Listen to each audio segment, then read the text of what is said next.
that okay? Okay.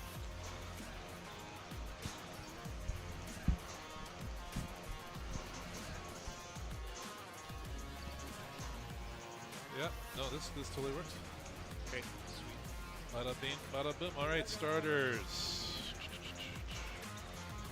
Dan McIntyre. Number 2, Maya Francisco.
Good evening, everyone. There's the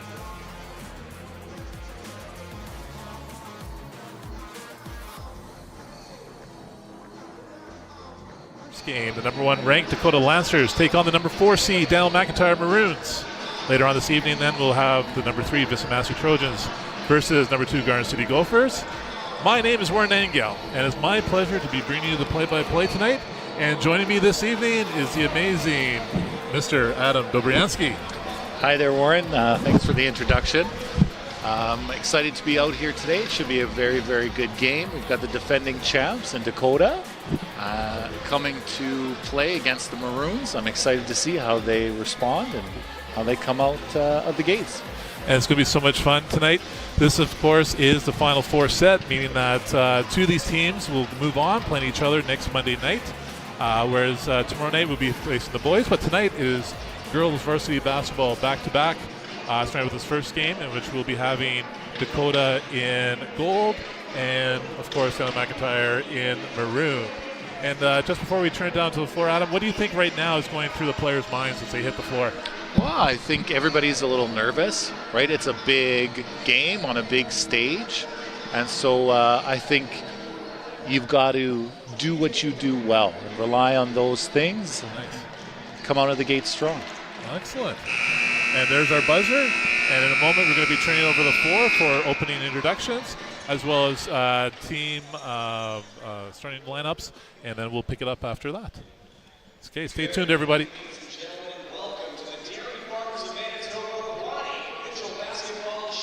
Semi-final. The winner of tonight's games will play for the provincial title this coming Monday at 8 p.m. Tonight's first semi-final game will feature the number 1 Dakota Lancers against the number 4 Daniel McIntyre Maroons.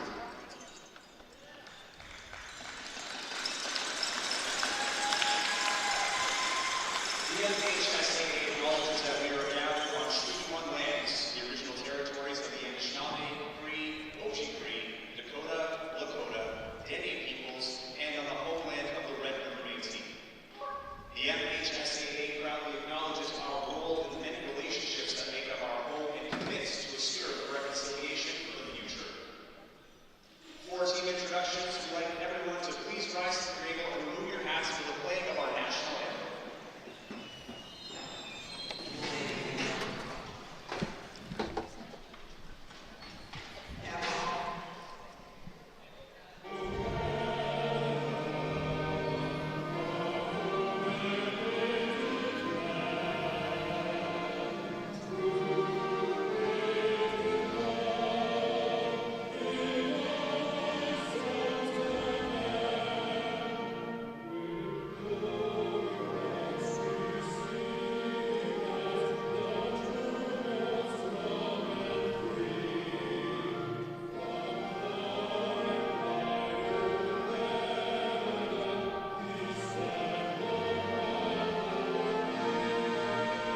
All right, we're about to have tip-off in just a second.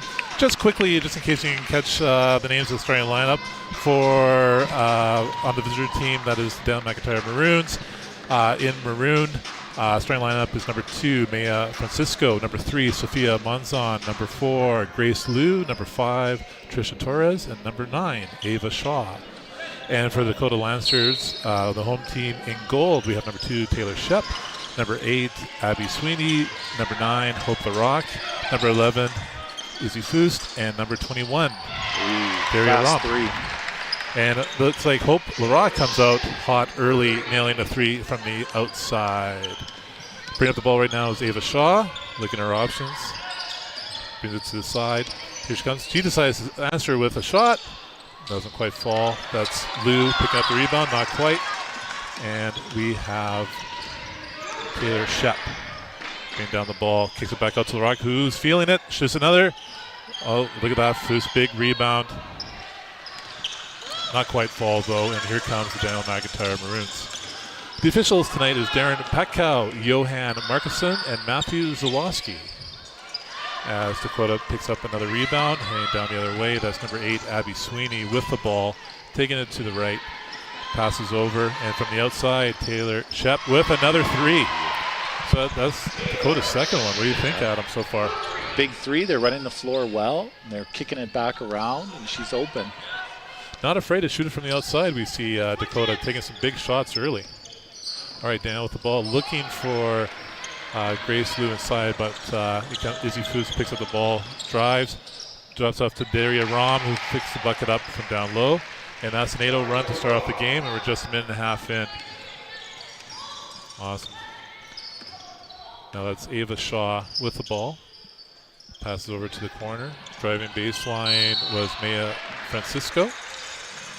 And it looks like we're going to have Maroon ball on the side.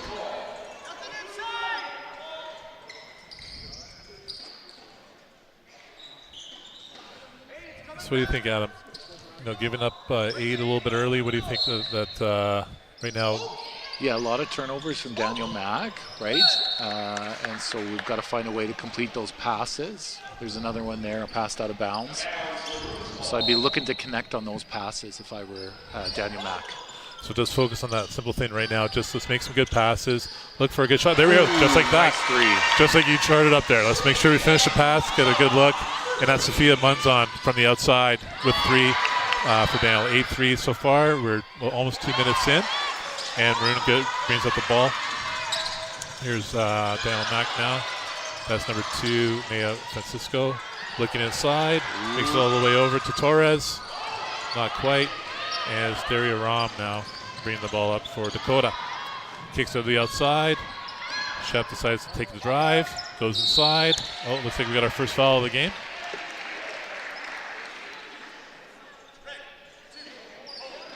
That'll be on Maya Francisco, picking up the first foul of the game. And so Taylor Shep will be going to the line, shooting 2.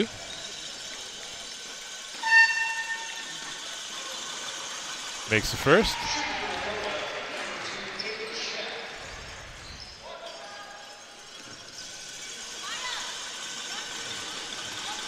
Taylor Shep looking to close out the 2 of 2. Nice shot. Does so. Went 2-2 from the line. All right, now bringing up the ball is Ava Shaw. Vincent up their offense, looking for the roll to Lou. Lou kicks it out to Francisco. Shots up. Oh, another 3 from the outside. That's a big 3 right there. Nice answer. Bringing them now to a 10-6 ball game. That's 2 big 3s, and I believe they were both hit by Maya Francisco, if I'm not wrong. All right, we got Dakota ball on the baseline.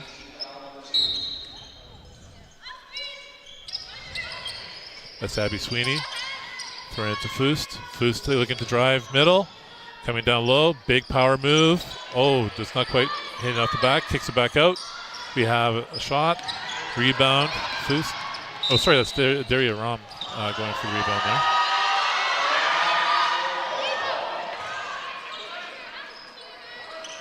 And we have Dakota ball on the sideline. 14 on the shot clock. Looking inside for Daria Ram. Daria Ram, big power move down low. Ooh. Middle went baseline, but didn't quite finish. And so it's Abby Shaw now bringing up the ball. Setting up on her offense on the right side. Pass over to Francisco. Francisco looking to drive. Little pick and roll. Didn't quite find Lou there. Dakota now bringing up the ball. Number 8, Abby Sweeney. Looking over to LaRock. LaRock down to Shep. Inside to Rom. Rom, big power move inside. Nice little go middle. We have 12-6 at 6:38. Ava Shaw now bring the ball up. From the outside. Whoa, deep 3. Wow. Bringing the game back in range. 3-point game. Yes. Oh, and there's a steal. Look at that. That's Trisha Torres with the steal. And it's off her. So it's going to be Dakota ball on the other side. But leave it to the DMCI. They're hitting the big shots outside. Making the game close so far. We're almost 4 minutes in. Dakota 12, DMCI 9. Whoa. Steal going to the basket. And it's Ava Shaw with the steal and the bucket. Making it a 1-point game. Shot Dakota from the outside. Ava with grabs the ball, looking deep. Kicks it over to Francisco. Oh, we have a little stutter step, so it'll be a turnover. But nice resolve by DMCI. They're on a 11-4 run at the moment. All right, so we have the Rock with the ball up high. Oh, finds Rom inside. Big move. Yeah, it's going to be tough to stop, eh? Nice shot. Nice pass from the top. Oh, Dakota full court press. Yeah, that's tough. Can't give it up to Foose down that low like that. She's just going to grab it and go. All right, quick couple buckets there for Dakota. They extend their lead now to 5, 16-11. We're almost at the halfway mark of the first quarter. Lou kicking it outside. Fight Munzon. Not quite there. Foose now kicking up, throwing up the ball. That's Sweeney. Back to the rock. Torres comes up with the ball. Gives it to Ava Shaw. Shaw now bringing the ball up. A little run off the screen. Back over to Francisco from the outside. The Rock grabs the ball and training the other way. Full court run by Rom. Wow, that's a nice hustle. And one there. Made the basket and get the free throw. Nicely done. Yeah, good hustle and good heads-up play. That didn't take very long, right? Just quick little outlet and then deep feed. All right, we have our first substitute of the game. Number 11 for DMCI. That's Francesca Castro coming into the game.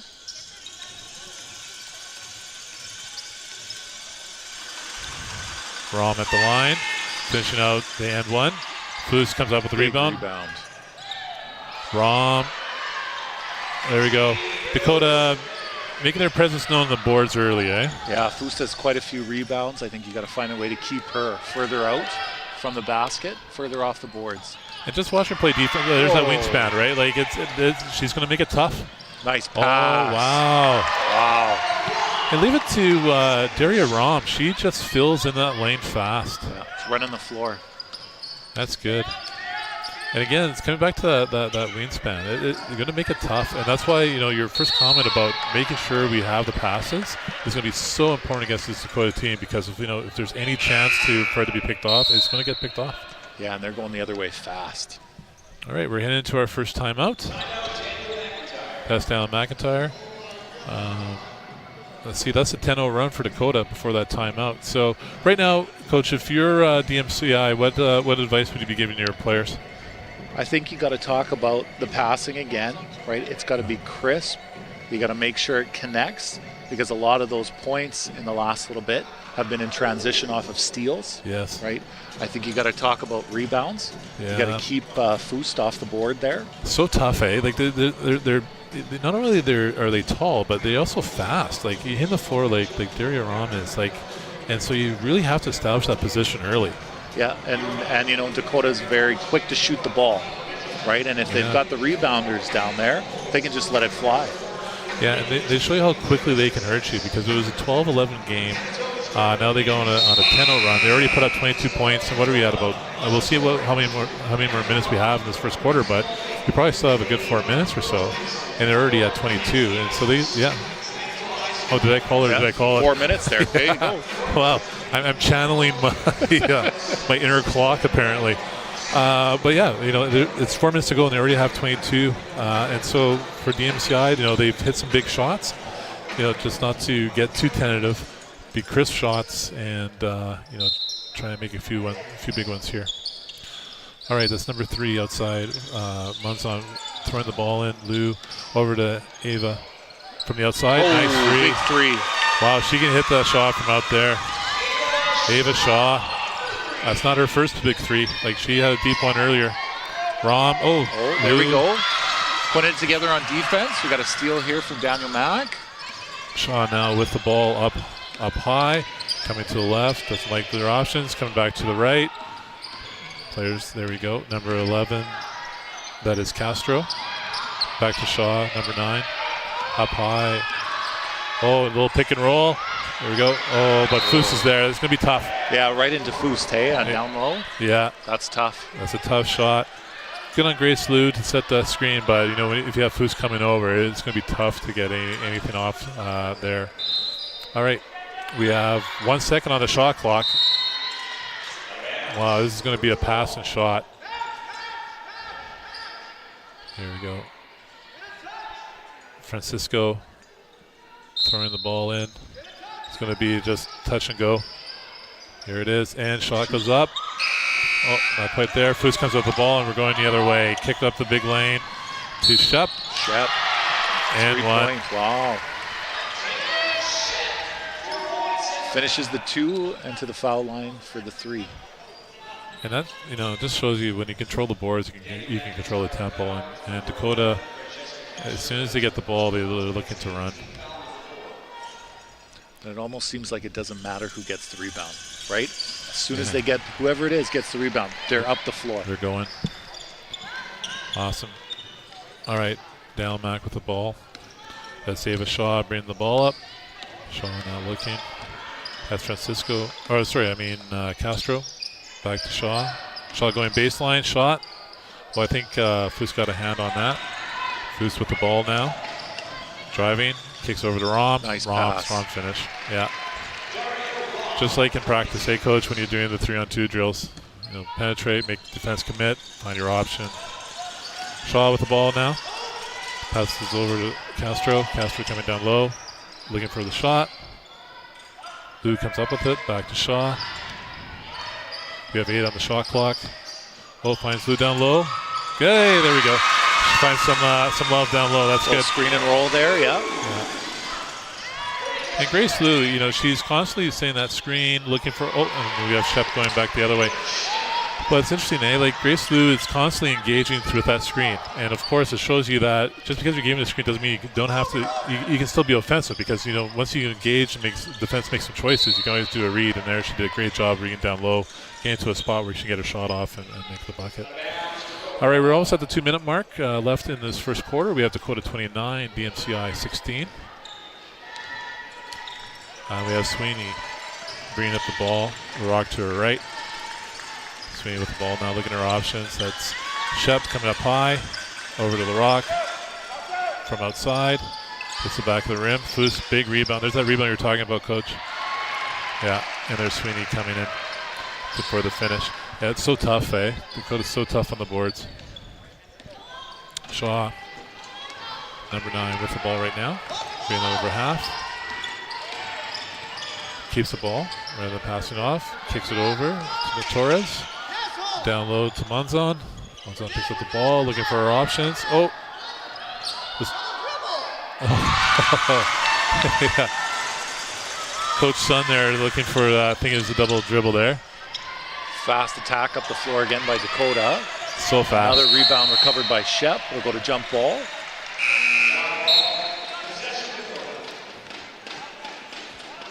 All right, we got possession Dakota. So it'll be Dakota ball on the end line and back into the game. Number 2, Maya Francisco, taking out Sophia Monzon. Little rotation of the guards. That's Sweeney to Foost, over to Shep. Shep, 3-point shot from the outside. Oh, nice. Ava Shaw with the ball. And there's Lou again setting that screen, engaging, looking for the roll. Over to Francisco, going baseline. And Sweeney tipping the ball outside. So we got 9 seconds on the shot clock, 52 seconds left in the quarter as Francisco takes the ball out on the baseline. We have a pair of screens. Shaw with the ball now. Oh, back in over to Francisco with a quick shot. Lou picks up the rebound. Kicks it back out. We have Torres over to Castro. Castro from the outside. Oh, big 3-point. Nicely done. Dale Mack finding lots of points from that 3-point line. Rom looking for the drive. Ooh, tough physical move, but not quite the finish. Shaw the other way now. Oh, look, Rom from behind. Shaw gets a little bit out of trouble, finds her shot. Didn't quite fall. Lou with the pickup back to Shaw from 3. No, not quite falling that time either. The Rock brings up the ball off the rebound, kicks up to Rom. Rom takes a look at Shep with the rebound. Yeah, particularly Shep takes a shot herself, but then Shep went and got the rebound. Said, oh, you know what, I'll take care of this. Yeah. Yeah, a lot of second chances when you get that rebound.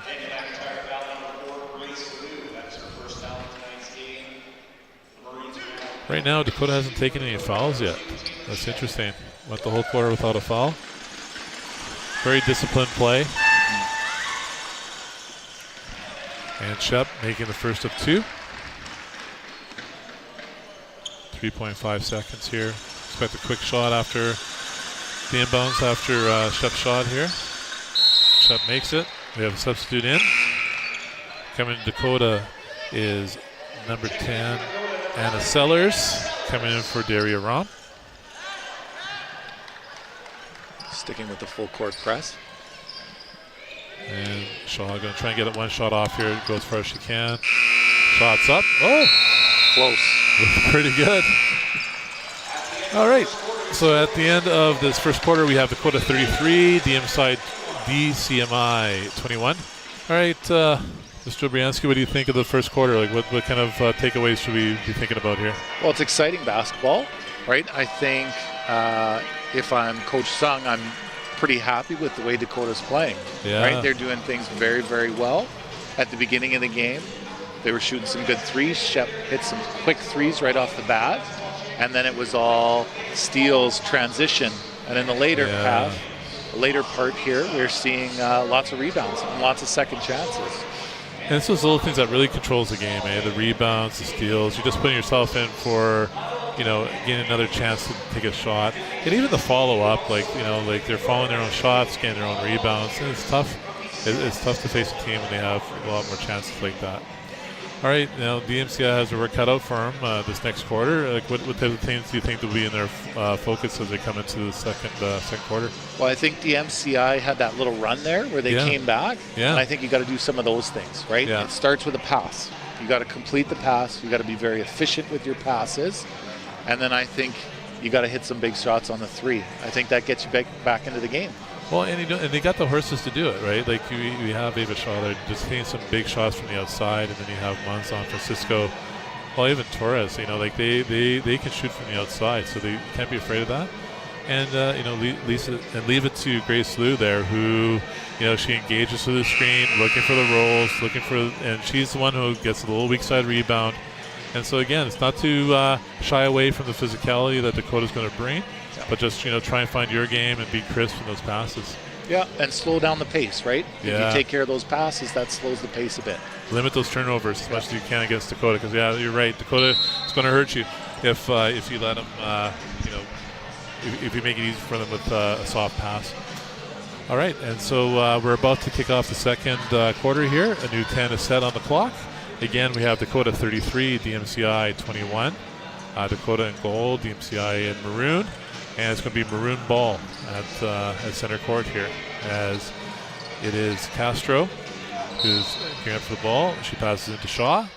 Shaw now takes a look down low to Francisco. Francisco takes a step, looking for Lou inside, but it's football. And so it's going to be maroon ball on the baseline. That's me, Francisco now about to throw the ball in. Dakota, you can see just how tough they can be once they have their arms up and playing set defense. They're not going to make it easy for you. They're going to have to make those crisp passes, as you say, Coach. All right, we have 14 on the shot clock. We're just waiting for someone, Daniel, to get the ball on the sideline. Here comes Castro. Castro now with the ball, passes Shaw. Shaw on the baseline, looking at her options. Looking at Lou. Lou steps up for the screen. Pick and roll. Lou almost. Good try. Just a little short. And so Dakota ball. It's Sweeney now with the ball into Shep. Shep bringing the ball up. Castro on her. Shep over to Sweeney. Sweeney now looking at options. Some movement down through the base. Rock down low. Little hook. And nice the shot. finish. Yeah. Nice shot. Nice little in-turn and simple little shot.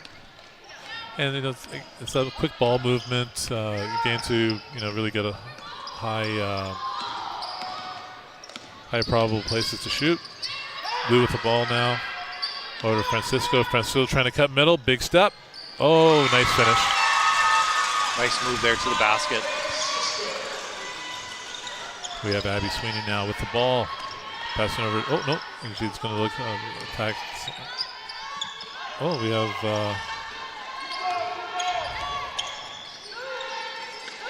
Anna Sellers in the game. Rock with the rebound. Puts it back. Not quite. Shaw comes up with the ball. Dribbling the other way. And she's bringing it up middle. Oh, looks to drive, but it looks like we're going to get a hold before any attempt of a shot. So we'll see that ball go baseline. Substituting the game, we have Daria Rom coming back in for Sellers. That's a good drive by Shaw there. I think I'd be looking to do that a little more. Yeah, a little more penetration. Try to get to the basket. Do a little bit of creativity. Awesome. Castro. No, Torres from the outside. Sweeney comes up with the ball. Bring the ball up herself. Listen about Dakota. Any one of these girls can bring up the ball. It seems like they have just that permission to go, eh? Taylor Shep with the drive, the bucket, and the foul. And she'll be going back to the foul line. And she's a tough competitor because she's made most of her shots, if not all her shots, from the baseline. Yeah, or from the foul line, I mean. She had quite a few threes there too, right? So you have to guard her at the three, which leaves a little bit room to drive. Wow. And now she's driving to the basket and picking up those buckets. And there's another free throw success there. All right, Castro to Shaw. Shaw with the ball. Bringing the ball up. Sweeney on her. And it looks like Francisco from the outside. Oh, a little bit of a stutter. And it'll be Dakota ball going the other way. Dakota 40, DMCI 23. We're almost at the 2-minute mark into the second quarter. And it's Shep now, bring the ball up. Shep doing a crossover, going to the left. Picks the ball, finds the rock. The rock now up high. Waiting for some ball movement. Back to Shep outside. Shep step, casts out to Foust. Foust from the outside. Not quite, but there's Rom. But looks like we got a hold or a foul down low here before all that. And so we have another foul on Maya Francisco. Really trying to box out hard there, hey? Yeah. Take away that rebound. Good on her for the physicality, but she's picked up another foul, so she's coming off. And number 3, Sophia Munzon's coming back into the game. Sweeney with the ball down low. Oh, finds Foust under the basket, and that's going to be tough to defend when she's down that low. There. Yeah. Good heads-up play, hey, Coach? Yeah. All right, Shaw with the ball. Over to Francisco. Oh, Foust grabs it. Over to Shep. Shep taking a look. Takes the ball in herself. And she's going back to the foul line. Tough competitor.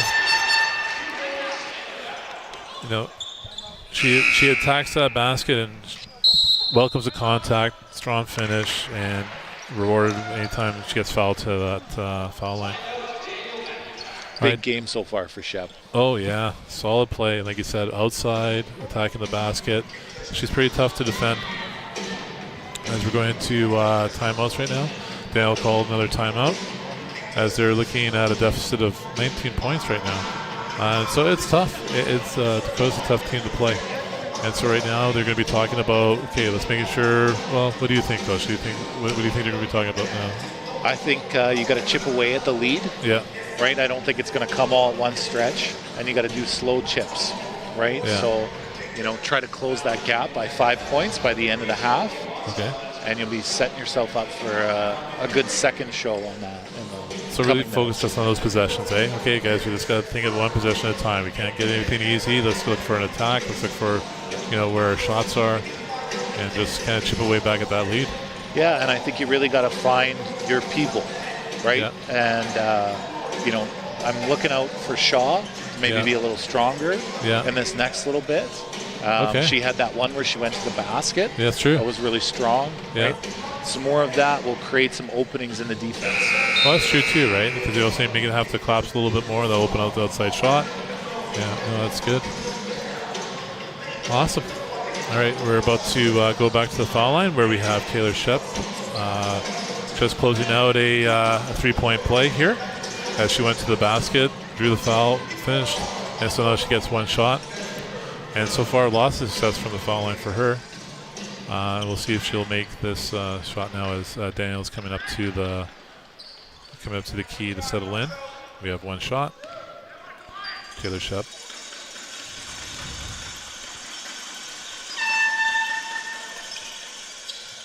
And there she is. Yeah, again, nice form, strong finish. Shaw with the ball now. Screen. Oh, there it is. Huge shot. I'm really listening to you, Coach, because you're saying, let's get Shaw, a big shot, and guess what? Right out of the timeout, we see it right here. So that's well done, Coach. All right, we have Sweeney with the ball now on the outside. Has a screen from Rom, taking the basket herself. Nice little lob into the basket there. Shaw with the ball. Looking deep, bringing the ball up. Bring that ball middle. Now we have Torres saying that screen up high that Lou was doing earlier. Switch over to Castro. Castro taking a big drive. Tough land. It's tough to get down there. We have Rom now with the ball coming the other way. Strong finish. She goes to the basket hard. All right, we have Francisco Shaw. Shaw with the ball. Torres with the, a little up and down. That would be a travel. Yeah, Dakota's tough team. But give it to Daniel. They're playing tough. They're still looking for their spots. They're still playing tough defense. All right, Foose with the ball over to Shep. Shep's got a screen by Rom. Rom with the roll, right inside. Oh, not quite the finish, but follows up her own shot. Gets the ball back out. And that looks like, is that Sellers? Nope, that was Sweeney. All right, LaRock. Foose, back to Sweeney. Oh, Shaw got a foul there. Yeah. Did you see it? 3 shots? I don't know. I didn't see it. No. All right. So we'll be shooting 3.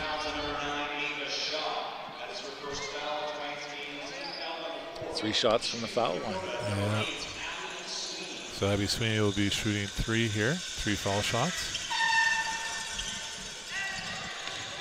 And of course, for anybody new to basketball, anytime you're shooting and the ball doesn't go in, you'll be rewarded with 2 foul shots. Now, if that shot takes place past the 3-point line, you'll be rewarded with 3, which is the case over here. And so Abby makes a 1 of 2, and she'll be getting her last and third, or I guess third and last foul shot now. As Daniel settles in. Looking to box out, keep Dakota off the boards, but Foose makes it tough. Another board there. Yeah. Shaw kicking the ball up. Pass it over to Castro, but it's a lot of reach.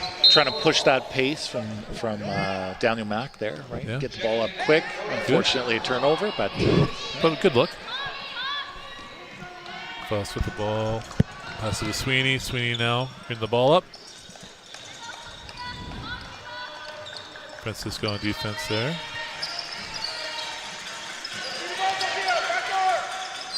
Great duck under there Nice. by Foost. And we have number 5 new into the game, taking her first shot. That's Peyton Setkovic. Getting a shot off and into the game now. And down. We have battle on the floor, held ball. And it's going to be Lancer ball.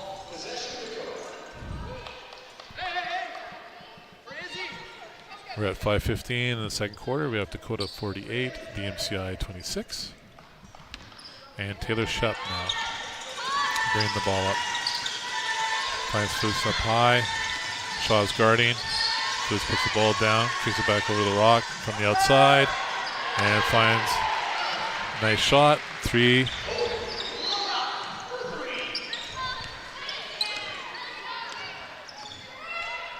Dakota 51, DMCI 26.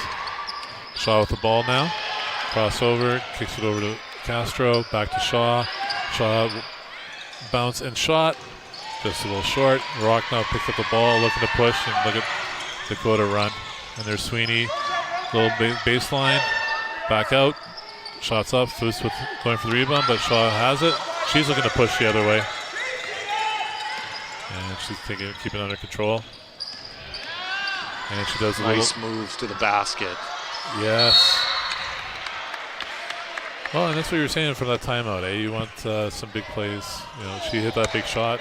She's looking for her that little spin move there. Yeah. Nice move, tough to the basket. Didn't get the shot, but we've got the foul, and they get the ball back at the end. And it's like, you know, and the thing is that the more time you have with the ball, of course, you're taking away from the other team to, you know, go the other way. So it's always good. And even though you may not necessarily come with a shot, but you had a good attempt, you make a defense move, you're opening things up for later. And of course, like you mentioned, you have the ball back. All right, so that's Torres from the outside, a little runner. Oh, Lou battling for the ball. The Rock comes up with it, going the other way for Dakota. Pushing the ball. Finds Suffolk underneath, and Sokovic getting her first points of the game down low from the baseline. She's fouled on the play, so she's looking to make this a three-point play.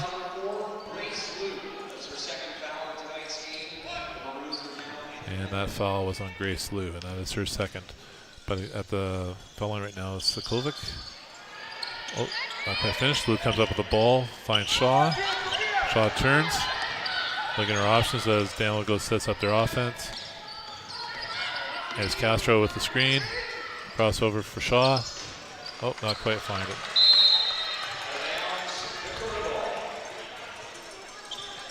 And we're at the 3:52 left in the second quarter. Boost passing the ball into Sweeney. Sweeney bringing the ball up on the left side. Francisco on defense on her. As Ron comes up to set the screen. They do a switch. Oh, good defense for Lou. Close from the outside. Looks for the three. Comes up a little short. Oh, Rom just rips that ball. Big, strong plays by Rom underneath. Good rebound. Way to stick with it. Yeah. Rips that ball out. And then big shoulder move inside. Big, strong move by Daria Rom. Shaw with the ball. Backing it up into the play. Looking for Lou underneath. Oh, good pass. And draws the foul. Nice pass over top there. All offense run through Ava Shaw.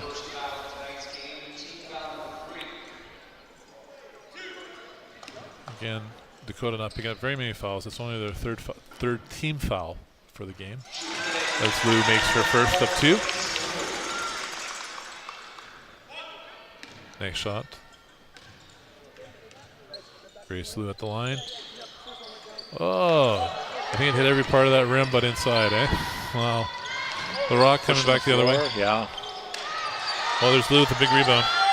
Shaw pushing the ball now. As Daniel sets up. Looking to drive. Oh, Lou comes up with it. Pass to Castro. Castro, nice pass. Dakota defense getting a little tighter there, picking up some more fouls. Yeah, and Daniel doing a little bit more penetration and you know, finding some passes in the lanes here. Oh, Castro over to Torres. Oh, and there's Sweeney all alone, and with the easy layup. Castro passing to Shaw. Shaw taking a look. Seeing what she has. Slikovic on her. Kicks from the outside. That's Castro. The Rock coming up with the ball. Deep pass. Ooh, right up the floor. To Rom. Over to Sweeney. Nice pass and play. Wow. Yeah. Picking up that tempo again. Getting the ball up the floor. Very quick, eh? And it shows you, just how fast you can move up the floor without dribbling. Just pass, pass, pass. And an easy bucket. All right, now Shaw with the ball, attacking middle, pulling back up to Castro, 9 on the shot clock. Shots off. Slikovic with the ball again, big push down the lane. And Sweeney with the bucket. Do we have a foul call there? We do. Basket count. One shot at the foul line. One shot at the foul line. Just under 2 minutes left in this first half. Dakota 61, DMCI 27. And we have a timeout, DCMI. I don't think they have any more timeouts, do they, Coach? Yeah, they've taken their timeouts already. I remember two. I do think they have, well, let's see, they would have 3 for a half, do they not? This is where Grant Soy is really good at clarifying.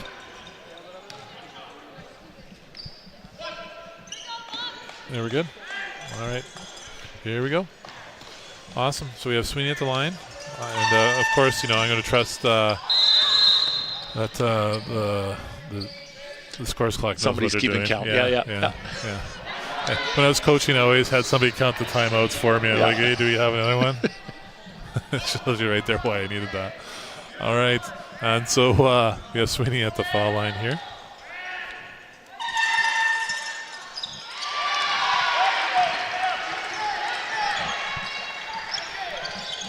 Francisco throws the ball in. We have Shaw. Oh.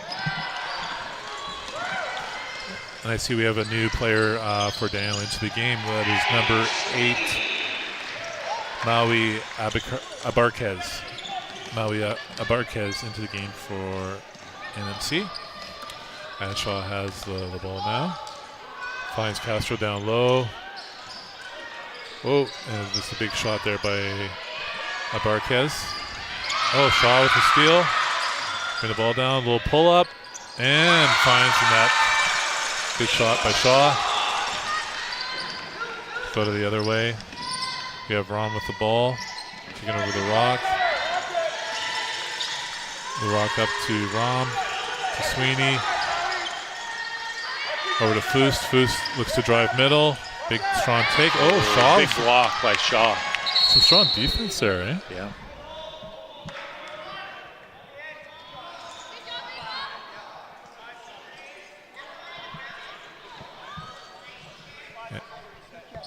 All right, we have Dakota ball on the baseline. 5 seconds to shoot here. 5 left on the clock. Rom has the ball. She's going to shoot. And, hits the rim, so it's a reset. But shot comes and we're going the other way. All right, under a minute now. We got 45 seconds left in this first half. Dakota 64, DMCI 29.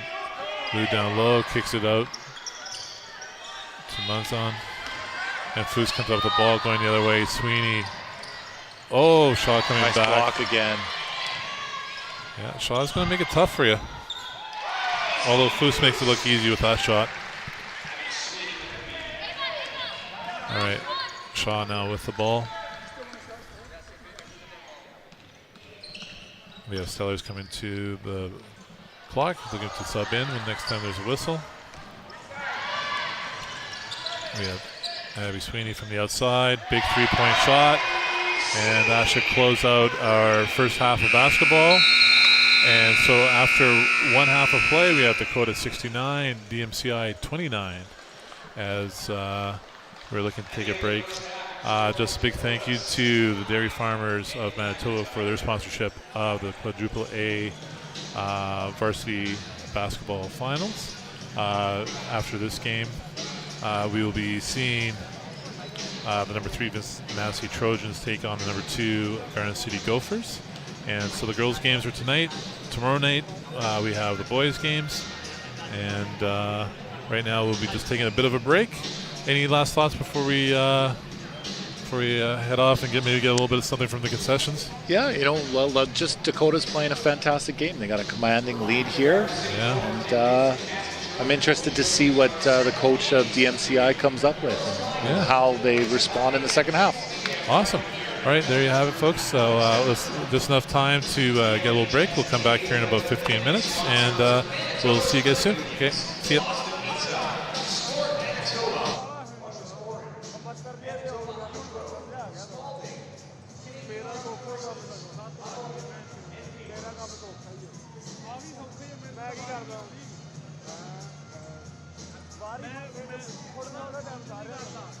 ਜਿਹੜਾ ਇਧਰੋਂ player ਲੈ ਕੇ ਅੰਦਰ ਨਾਲ ਹਨਾ ਉਹ ਪਰਲੇ ਪਾਸੇ ਰੱਖਣਾ ਦੇ ਫੋਕਸ ਕਰਨਾ ਮਤਲਬ ਇੱਥੇ ਹੋਣਾ ਚਾਹੀਦਾ ਪਾਣੀ ਨਾ ਪੀਏ ਯਾਰ ਜਿੱਦਾਂ ਤੇਰਾ ਪਲੇਅਰ ਨੇ ਗੋਲ ਕੀਤਾ ਇੱਧਰ ਹੋਣਾ ਚਾਹੀਦਾ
The kitchen runs off of support and communication, not just from the students, but from the instructors who are certified and experienced in the industry. Basically almost like a family, right? You have to be able to, you need good communication, you need to know the personalities of everyone, to be able to work together. It's just cooking with all your friends. Come and join the Culinary Arts program today to gain the ingredients you need to be the chef you've always wanted to be. Go to www.lratc.ca, call at 204-237-8951, or scan the QR code for more information.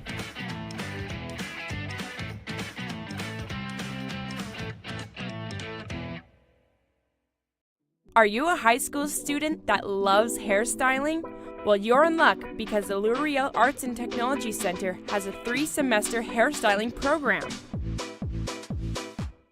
Whether you're passionate about cutting, coloring, or perming hair, hairstyling at the Riel Arts and Technology Center is a perfect place to jumpstart your career.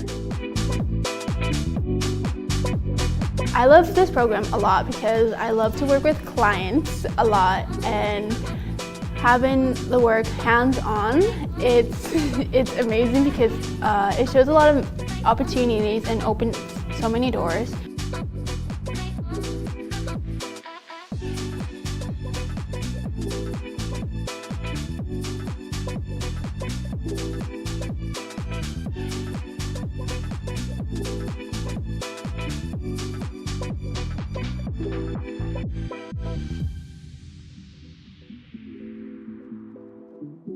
There's like 3 parts of this program to do, and after, when you get to part 3 is when you do your final exam to get your certificate. Our school salon isn't just for practicing, it's open to the public. Clients from the community can come in and experience the hard work our students do. During your time in this course, students will obtain knowledge in barbering hair, coloring, cutting, styling, and business skills. These skills give graduates the cutting edge needed to work in some of the best salons while using current techniques, tools, and equipment. Ready to take the first step towards a vibrant career in hairstyling? Scan the QR code on your screen right now or visit www.lratc.ca for more information. Lay the foundation for your dream career. Take part in the Building Trades program at the Riel Arts and Technology Center, where we build futures. In this program, you'll learn carpentry, concrete, roofing, renovating, heating, plumbing, painting, cabinet making, and other areas that will prepare you for employment, apprenticeship, or further education. But hey, it's not all about hard hats and blueprints. Our program is designed to make learning enjoyable. Get ready to experience the thrill of creating, designing, and building in a fun and creative environment. One thing that makes this program special is I'm around people that are my age and like-minded people, and kind of go through it with them as well. ATC helped me choose my path. Here's the exciting part. You won't just be learning from textbooks. You'll spend 1 day per week in class diving into the theory essential to construction. The remaining 4 days, you'll be getting hands-on experience in a typical employment situation, working side by side with experienced instructors and seasoned tradesmen. If I was going to tell my friends why I was at ATC, I would tell them because this is how I learn and this is what's best for me. Here at ATC, safety is our top priority. Our program ensures that you gain knowledge about current safety standards and proper techniques in the trades. We're here to equip you with the skills your employer demands. Ready to build a solid foundation for your future? Join the Riel Arts and Technology Center's Building Trades program and put yourself on the path to a rewarding career. Scan the QR code on your screen to learn more about our program, or just go to www.lratc.ca. You can also call us at 204-237-8951. Riel Arts and Technology Center. Learning that works. Enroll now.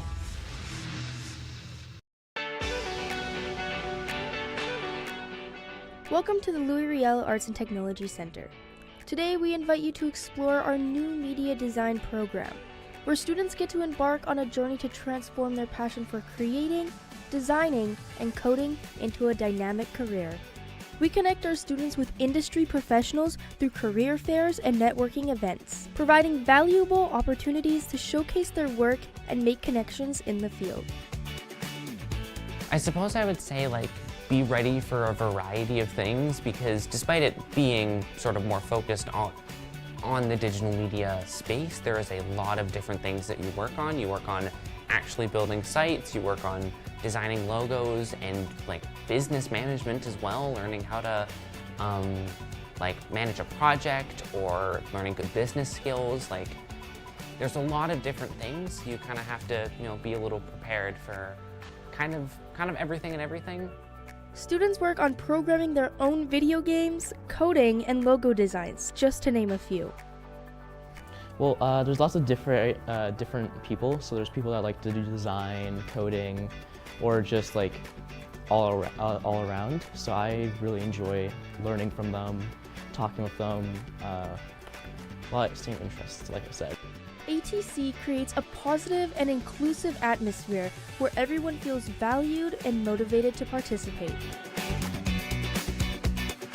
Our program acts as a starting point for those wanting to get into computer science, business information technology, digital media design, or computer graphics at universities or colleges.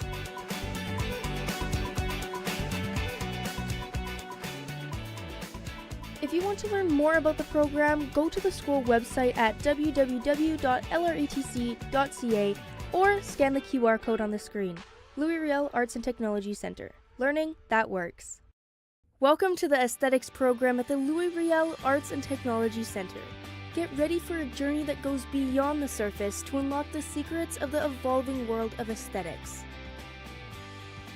At ATC, we believe in high energy, fun, and creative artistry.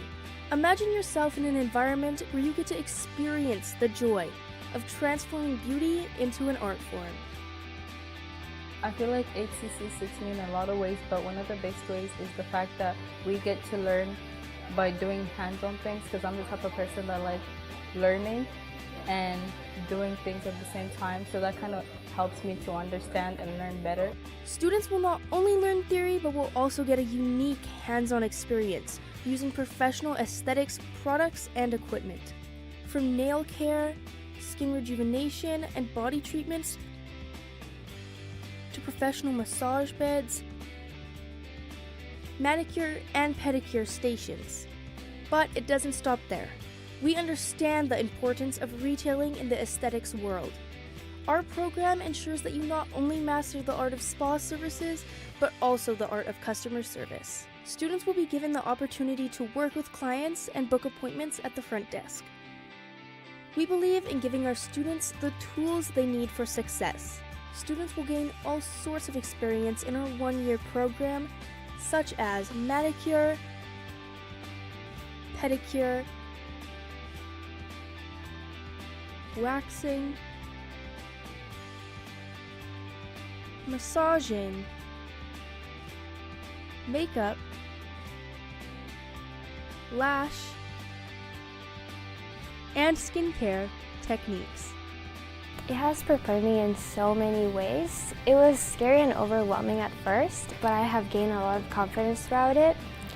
I know what to expect and how to overcome challenges in the way of pursuing my career. Unleash your creativity to master the skills and become a trendsetter in the world of aesthetics. Are you ready to take the first step? Scan the QR code on the screen to learn more. We hope to see you at the Riel Arts and Technology Center.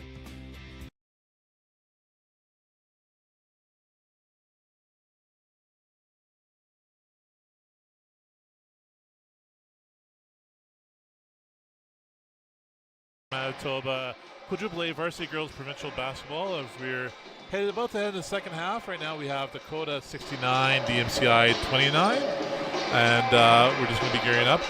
And I'm Warren Engel, and with me is Adam Dobriansky. Adam, what would you say would be the recap of that first half so far? I mean, it's very technical basketball by Dakota. They're playing very, very well. They shot some threes. They got some rebounds. They boxed out. They ran the floor very, very well. Nice. Yeah, and as we're gearing up to start up the second half, I'm just going to do a shout out over to the Riel Arts and Tech Broadcast Media Program, who's bringing you this live stream right now. Tonight we're under the guidance of Chris Drury, who's, and of course with our producer Lexi, who's just doing a stand-up job with, and a shout out to their team who just bring this live cast to you. And it's just so nice to see this program grow over the years. And of course in the Riel School Division, having a program like that, which just brings live events such as this and giving students the opportunity to work in these type of venues and programs and with this type of equipment. That way they can make a seamless transition into their passions, such as working for other organizations and broadcast opportunities that are out there following the program. All right, so we're about to kick off here. It is Dakota in gold, Daniel in maroon, and it is Torres, who's at the half right now with the ball, about to throw the ball in, looking for Shaw, who is the one who's bringing up the ball. Look at that. Got a double team right at the beginning. But pass out of it, back to Shaw. Shaw on the wing, coming baseline, kicking it across. And now Torres back over to Munzon. And we have a travel ball. Looks like Dakota switch up to D, playing a little bit of zone there. Yeah, that's interesting. We'll have to see as we go on what that looks like. All right, we have Shep with the ball. Penetrates, kicks over to Sweeney, over to the Rock up high, over to the side, and we have Rom down low. Little kiss off the glass, and Shaw coming up with the ball, pushing the ball up middle, looking what option she has. She decides to drive, and it goes off her leg as she drives, and it's going to be Dakota ball going the other way with Sweeney stepping out to get the ball. And we have Shep now. Shep bringing up the ball on left side. LaRock sweeps through. Foos down low, strong move, kicks it out to Rom with a three-pointer from the outside. Hits front rim. Shaw grabs the ball, spins it the other way. We have that's Francisco. Strong block by Rom, who then turns around and finds Sweeney. Attacking baseline. We have a foul on the floor. Foul on Munzon. So it'll be Dakota ball baseline. First foul of the second half. No baskets yet in the second half, but still a strong lead by Dakota, of course. Rom with the ball, the Rock up high. Sweeney with the ball on the left wing. Looks to penetrate middle. Take it to herself all the way to the hoop. Rolls out. Foos following up with a strong rebound. And a foul underneath. Looks like that'll be Shaw picking up probably her second foul of the game, I think.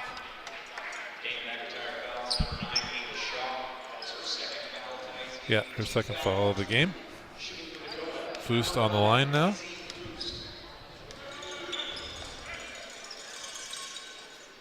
And it's back rim in the first. Foos now looking for her second shot.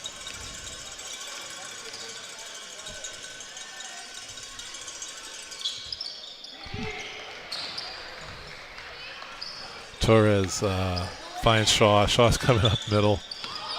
Foos on her. Oh, they're setting up for that trap. Is that trap, eh? Yeah. Foos up there, funneling her right into the sidelines, into a trap there. So, Coach, what would you... Oh, see, there's that danger, right? It takes away that cross, too. And Foos is just so long at the top there, right? Oh, of course. It makes it so difficult. Right, so yeah, we have Foos on that top. I guess it's like a 1-3-1, and that just funnels to the sideline, tries to go for the trap, and you just make it so tough to get any penetrative passes. It's hard to pass over top, right? There we go. Foos converts to a quick basket there. Yeah. So what would you say would be kind of the strategy here to try and get through this 1-3? I think it's a 1-3-1. I think there's a couple of things. I think either you got to stretch the floor with quick passes. Okay. Or you got to get to the rim. Wow, Foos showing some athleticism there, coming right into the stands as she's leaping for that ball. Yeah, stretching the floor, trying to really stretch that out, eh? That's right. Or, you try to look to get to the basket where everybody collapses. Yeah. And then you can look out. Okay.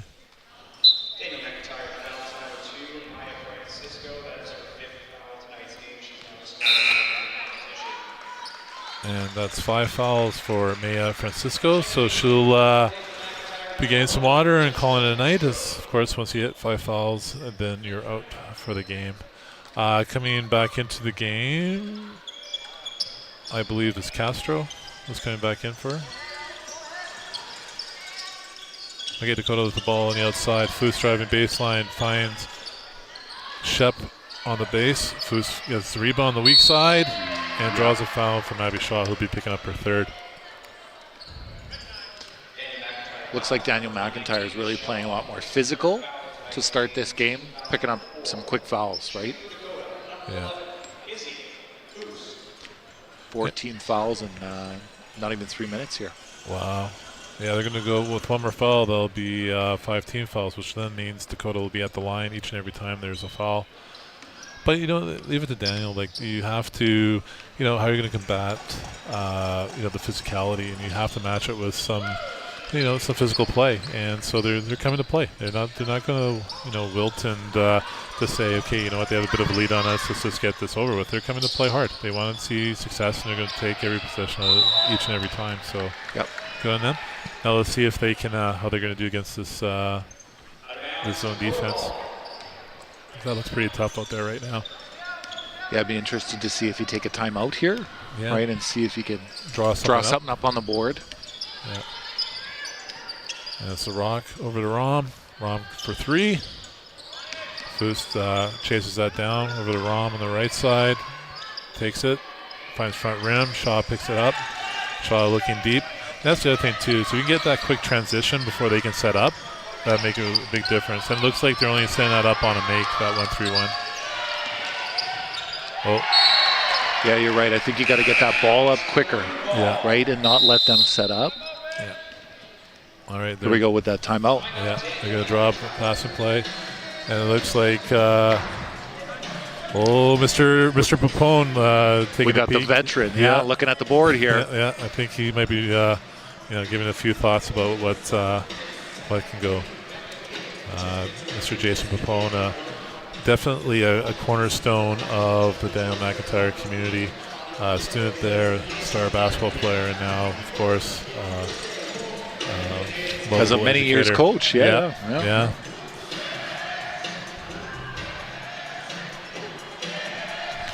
All right, we're going to take this time to thank you to the partners who are part of tonight, as well as the Dairy Farmers Manitoba, who is actually their 37th year, Adam, of sponsoring this tournament. That's a while. That's that goes back to Warren days in high school. Let me tell you, it's a few moons ago. Maybe not quite 37, but it's my knees just feel that way. And those partners are Sport Manitoba, of course, Dairy Farmers Manitoba, Boston Pizza, Manitoba Credit Unions, Manitoba Hydro, Spalding, Payworks, Luscious Orange, and Huddle. Their thanks for sponsoring sport in Manitoba and being part of this wonderful tournament that we look forward to every year. It's always fun when March Madness hits Winnipeg and we get to watch some top quality basketball. All right, looks like Maroon ball's in. We have Castro doing a little bit of magic dribbling. A shot from deep outside. We've seen her make that. And she makes it again. Big 3. Wow. We've talked about it before. Deep 3. Deep from way out. But just, you know, a confident shot. Shep with the ball. Strong take to the basket. Again, very strong game for Shep. Shaw passes the ball over to Castro. Castro now trying to avoid that double team, but forced to pick it up. Looks like it's going to be a jump ball. Yeah, so that's an interesting switch there, right? Because Shaw was the primary ball handler for the rest of the game, and now we're seeing them switch it up in response to that that zone, that trap there. Absolutely, and I wonder if they're going to be looking for like almost like a skip pass or something like that to Shaw. Then we'll have to wait and see. Stepping back into the game is number 5 for Dakota, Peyton Svetkovic. Number 5. And it's Munzon now throwing the ball in. Munzon to Shaw. Shaw skips it over to Castro. Looking at that offside to switch everybody over. Oh, yeah. And then back to her and for a deep firing three. the shot. Yeah, well, she can hit him. That's for sure. Coming back the other way is Rom. Finds the rock, going baseline. Strong move. No help. Space. Yeah. Yeah, that's tough when she establishes that strong first step. Shaw with the ball now. Foos trying to force her to go to the sideline. Really overplaying her to go left. Picked up the ball. No. Tough. Almost in trouble. We got 10 seconds on the shot. Castro with the ball, making some room. And draws the foul, so she'll be shooting 2 at the foul line.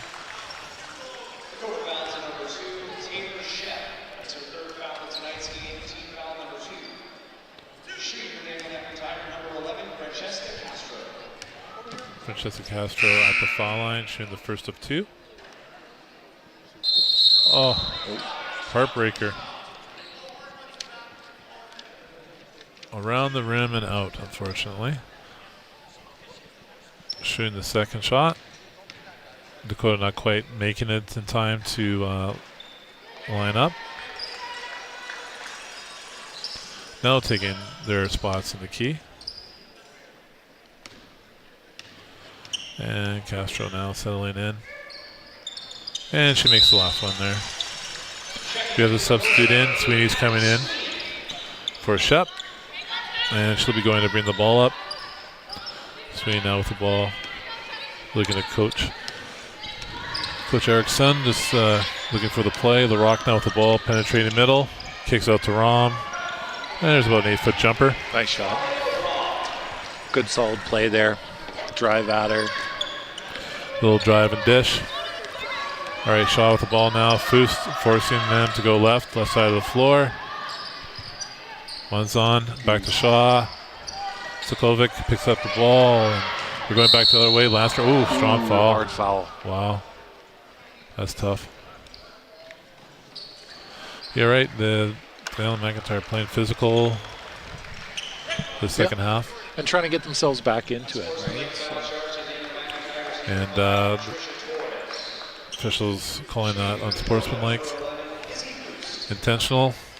So that means that Foos will be shooting here, and Dakota will get the ball back.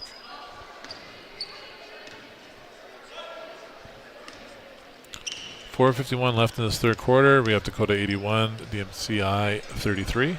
Foos on the line.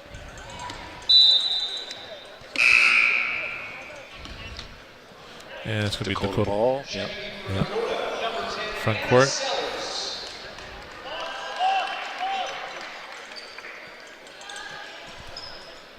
And we have Sellers back into the game. And she's taking out Rom. All right, so we have Sweeney with the ball on the sideline. Popping up is LaRock. LaRock has the ball, screened by Sekovic. And LaRock, finding Sweeney inside, who's just going to, it's going to kick it back out to first. And rebound Shaw. Shaw turning around quick. Looking to go the other way, pushing the ball. Finds Castro. Big block by Foos. Big block. That's tough. And it's trying to take it all the way coast to coast. The block and converted for the 2 on the other end. Yeah, just got the big block and just kept the train kept on going. Shaw over to Munzon. Munzon with a deep 3. Big 3. Yes. Sweeney now with the ball. Sweeney bringing the ball up. We're going to go on the left side of the floor. Both LaRock and Sellers clear through. Sellers now with the ball baseline. Was looking for a give and go, but it give and went. And so now Abby Shaw has the ball. It didn't fall. But Foos now picks it up, pushing the ball back the other way. And again, as we mentioned earlier, any of the girls on this Dakota team can bring that ball up. The Rock, penetrating middle, and there's Torres. Big block. Playing tough inside. Not giving up anything easy on middle. Shep back into the game for Sweeney.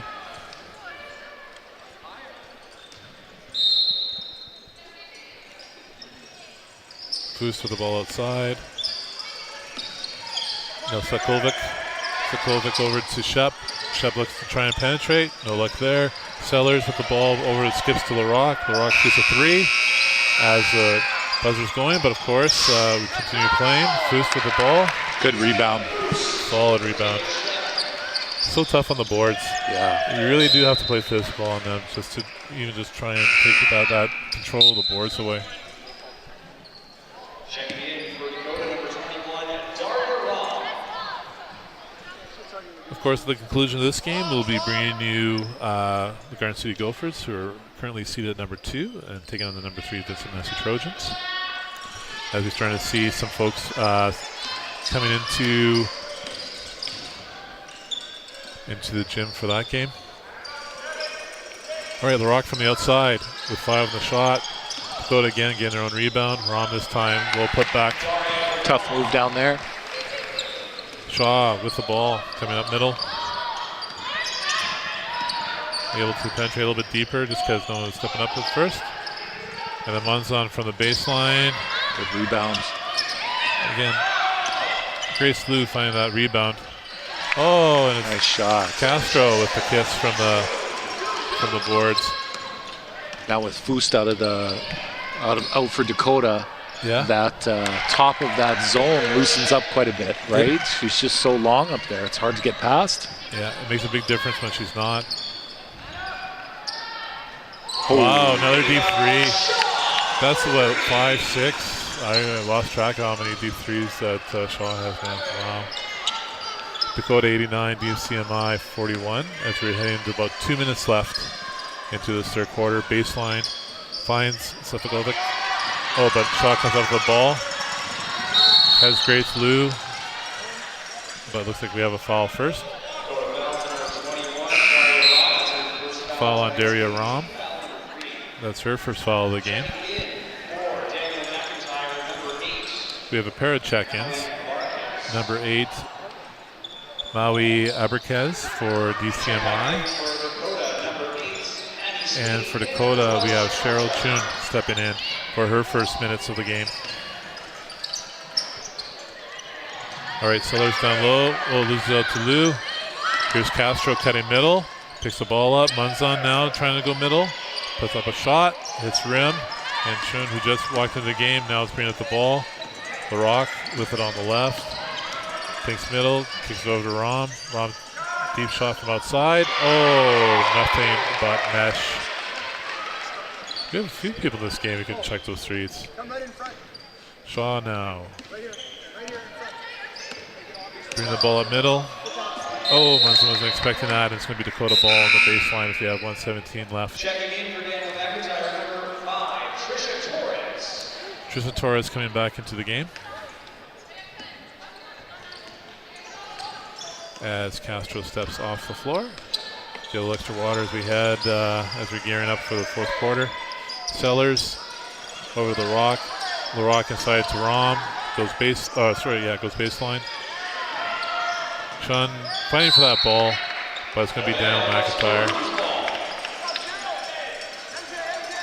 Torres stepping to the baseline, gets the ball over to Shaw. Shaw now bring the ball up. And it's Abby Sweeney's going to challenge her over to Liu in the high post, down low. Kicks it back out. And it's Torres from the outside. Oh! Bank three. A bank three and around the rim. Torres, lots of spirit in her game. Shaw now picking up the ball, pushes the ball up all the way to Liu. And Liu's going to come up with that ball, but it looks like Sellers is going to be charged with a foul as the ball was loose and both players were going for that ball. That's team foul number 4. So we're not going to the line quite yet. Step into the game for the first time. Number 14, Ava Asado. Before her first minutes of the game. Liu with the ball on the sideline. Back up to Munzon. Lots of time on the clock still, but Shaw. Whoa. Another three. Big three. Ava Shaw. Let's just take a look at that score sheet, see how many of those would be. Oh, down low. Ooh. Sellers just came up with the ball. Yep, a little bit short. Shaw now pushing the ball up. Over to Burquez. Asado to Sweeney. Sweeney puts it up for the last 2 seconds. And at the end of 3, we have Dakota 92, DCMI 47. One more quarter coming right up. As the coaches gather up their players, coming to the benches. Any thoughts about that third quarter, Coach? I mean, Dakota still with a commanding lead. Yep. Right? We're seeing the bench rotate a little bit into the game from Dakota. I think if I'm DMCI coach right now, I think you got to throw it out there, right? I think we saw it right at the end. Shaw taking some really, really big shots, really deep. I think you got to do it. Yeah. Right? See if you can generate some points and put a dent in the lead. Nice. Exactly, because, you know, and you got like both teams. They're still playing hard. Like, no matter what the score is, it's all about what's coming in front of us, what the next possession is. We have players, you know, battling down low, lots of physicality, players fighting for loose balls. And so really, it's nice to see that no matter what's going on, it's all about the moment, all about supporting each other, you know, as they continue to play. Awesome. Again, as we're waiting for this last minute to go into the fourth quarter, I just want to throw a shout out to the Riel Tech Broadcast Media Program for bringing just a great viewing experience for those of us who are, you know, enjoying this from home and, you know, maybe cannot be here at Investors Group to take on the games over the next few days of exciting basketball, but, you know, we'll bring it right to your homes. And shout out to them for bringing another great broadcast evening. And of course, after this game, we will be having Vincent Massey versus Garden City. And we're just gearing up for now for the fourth quarter. And we have Daria Rom straddling the center line, so that way she can throw the back court if she so chooses. And now Sweeney with the ball. And she's going left. That's Sweeney with going with that. Ava Shaw with the ball. Yeah. And, you know, and so much about, you know, these experiences too is, you know, you have some teams who have a mixture of players, you know, grade 12, grade 11, grade 10, like, and what's nice is that, you know, they get this experience for the grade 12 players. You know, this is their last year. They really want, you know, have something that is very memorable for your grade 11 players. You know, it's something to get some experience for and take with you into going into the next season. Absolutely, and if you've got a younger team, right, this experience will pay off for many years, right, and getting this experience now when they're young, when they're in their grade 12 year, it'll look different for them. Absolutely. Any young players in this game that stand out to you there, Coach? Like I've got Maya Fiasco. Yeah. She's grade 10. Wow. And I've got Ava Shaw down at grade 10. So that's impressive. It's outstanding. That's, I think, 2 starters for them, for Daniel Mack, right? Which is incredible. That, you know, that's something, you know, a game like this will just bring that level of experience for future play. And for someone like Ava Shaw to be, you know, calm, cool, collected, handle those big shots from the outside, and to be a grade 10 player, that's just great to see. Sorry. All right, now Ron bringing up the ball for Dakota. Pass over to Sweeney. Sweeney over to Shep. Shep gets a screen from Faust, and then the roll. Faust down low. Nice pass. Nice pass there. So tough to defend that. Shaw now with the ball, and looks like they're again trying to force that left. There we go. Oh, nice pass. Holy smokes. Heads up play. As they found Manuel Braquez down low. Because again, that patience, not the panic as you're going to the sideline, seeing whether places open up, and as you mentioned, look for some of those deep passes, really extend the floor. Okay, now the jump ball. Looks like it's going to be Daniel McIntyre ball. Torres with the ball.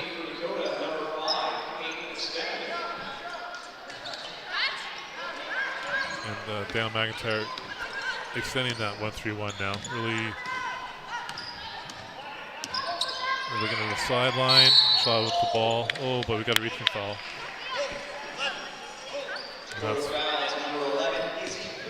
That's Izzy Fust. Wow, that's only her first foul of the game. That's incredible. Because we see a lot of these Dakota players put in some serious minutes, but only have, you know, 1 foul, 2 personal fouls, and just shows the level of discipline of their play. Oh, little miscommunication there. Yeah. Dakota ball now, Foust over to Sweeney. Sweeney bring the ball on the right side. Looking to penetrate middle, going all the way. Oh, not quite falls. Everyone's attacking, and it's Lou that brings it up, and now Shaw brings the ball up on the left side. Oh, trying to push up to find Lou, but Sweeney hustling back. Oh, she got the ball.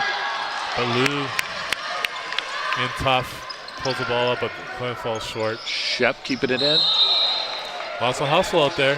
4th quarter, and still lots of play in everyone's game. We're gonna have Dakota ball on the baseline. Sweeney steps out to gather the rock. We have Rom cutting middle, nothing there, so Sweeney opts to look for Foust, and Shaw tips it out. Still Dakota ball, 17 on the shot clock, lots of time. And we have a timeout Dakota, and going to that timeout, we have 7:22 left in the 4th quarter. Dakota 98, DCMI 49. Yeah, big lead. High scores. Yes. Yeah.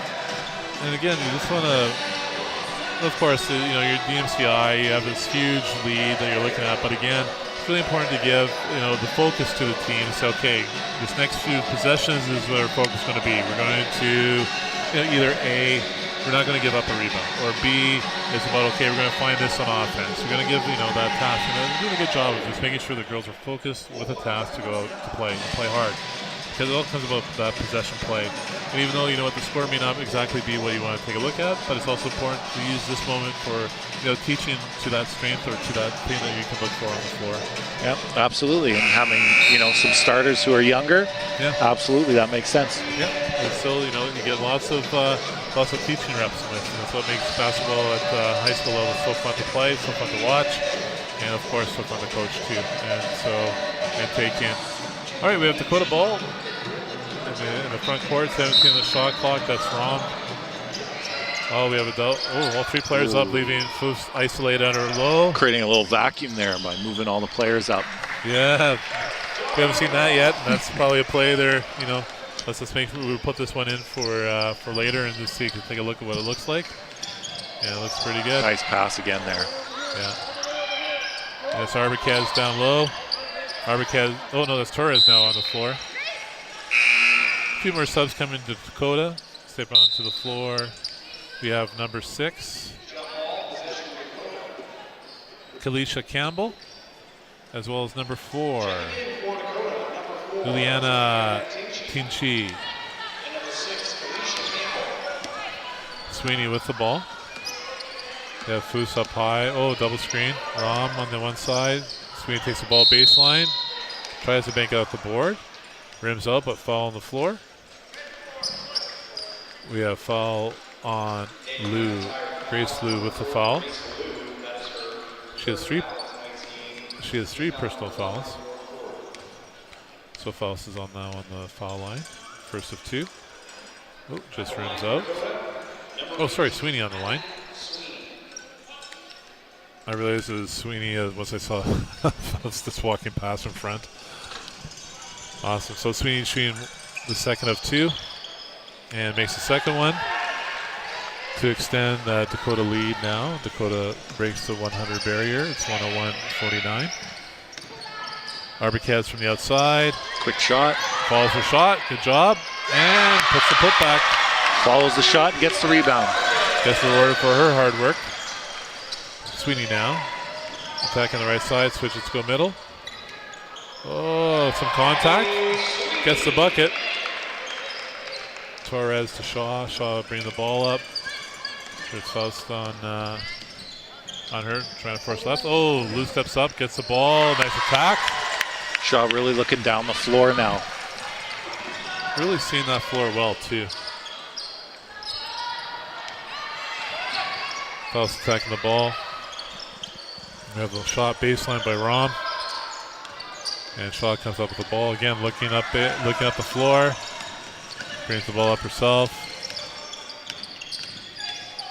Comes to the right side. Arbicaz switches. Lou inside with the ball. Torres from the outside shoots. Three. There we go. Again, shot within rhythm, doing those things where you can find success at. And Daniel Mack still playing very hard. Yep, still playing hard. Excellent. It's going to be Munzon with the ball. Turn the ball into Shaw. Shaw bringing up the ball. Cross on her. Back to the basket. Oh, Munzon with just that first step too fast. Gets called for the travel, so it's going to be Dakota ball in their backcourt as LaRock steps out. She'll be giving it to Rom. Rom bringing the ball up. Looks like Grace Lou's going to be covering her. We have a double screen. LaRock coming across. LaRock with the ball, looking for her shot. And she's going to make quick that. Trigger, yeah, quick trigger. Yeah, that design play for her to give a screen and then skip over for a three. All right, Shaw calling for a clear. Arbicaz comes up for a screen. She pulls up from about 10 feet. Great shot. Nice shot, nice little pull up. Lots of balance to her game. LaRock with the ball now with the double screen. And Rom was rolling. Rom with a shot inside. And we got a foul on number 8. That's Arbicaz.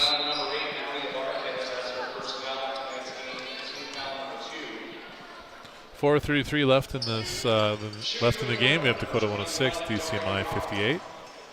Rom on the foul line, shooting the first of 2. First one, it's the back of the rim. All right. Stepping back into the game is number 12, Cheryl Chun.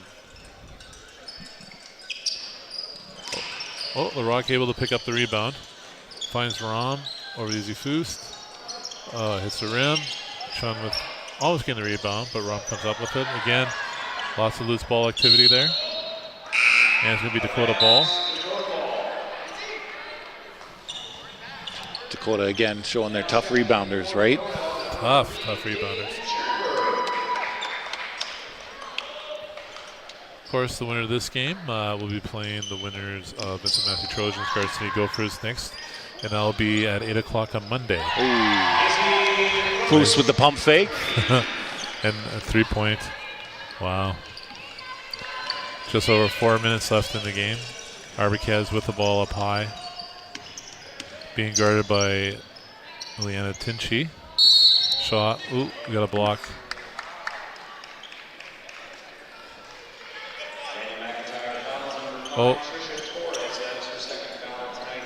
Torres with, moving on the screen. There's the rock. Over to Foost. Izzy Foost with the ball. Screen coming in by Tinchy. Back to the basket. Over to Cheryl Chun. Pulls up from about 16. Big rebound. Big rebound from Foost again. Yeah. Strong rebound. Ava Shaw. It's her second foul. We got a couple of Maroons coming in. That'd be number 1, Ari Diaz Febros.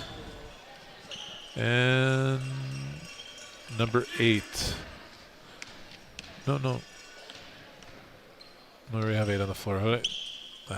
Number 6, my bad. That's Camille Closes.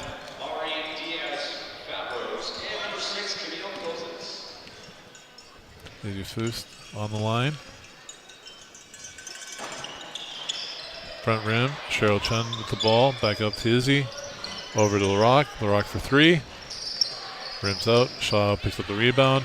Going the other way. Big push to Albacaz. Albacaz going base. Some contact. And LaRock with the block. And of course, Albacaz is out of bounds as the ball she's trying to play. And so it's going to be Dakota ball. Izzy Foost with the ball now.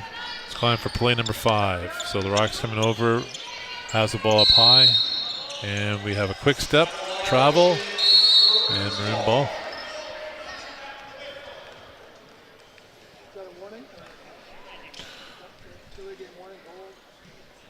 All right, here we go.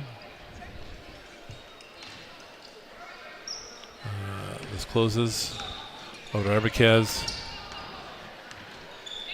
Arbicaz, the ball up high, penetrating to the side, over to Shaw. Deep three, just falls a little bit short. Diaz-Fabros closes back to Arbicaz. And number 3, Dane Jernberg, who's in the game, comes up with the ball. The Rock coming around baseline for the bucket. Shaw now. Arbicaz bring the ball up middle. Looking to go right. Shaw, another deep three. Oh, just rims out. Cheryl Chun picks up the rebound, gives up to the Rock. The Rock bringing up the ball on the left side of the floor. Izzy Foose sticking around for the screen. Oh, doesn't use it. Kicks it back out to Jernberg. Arbicaz comes up with the ball. We're heading it back the other way. Arbicaz to Shaw. Shaw dribbling to the side.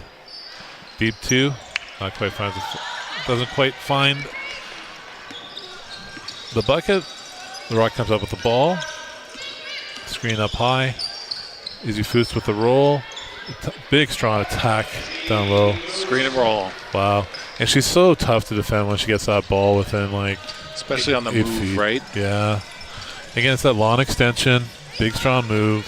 So hard to defend. Like, that screen and roll will work. Arbicaz with the ball on the right side. Finds Diaz-Fabros, and it's going to be an over back. Oh, no. Sorry, Dakota touch. That's going to be a Maroon ball. 2 more players for Dakota checking in. Number 10, Anna Sellers back into the game.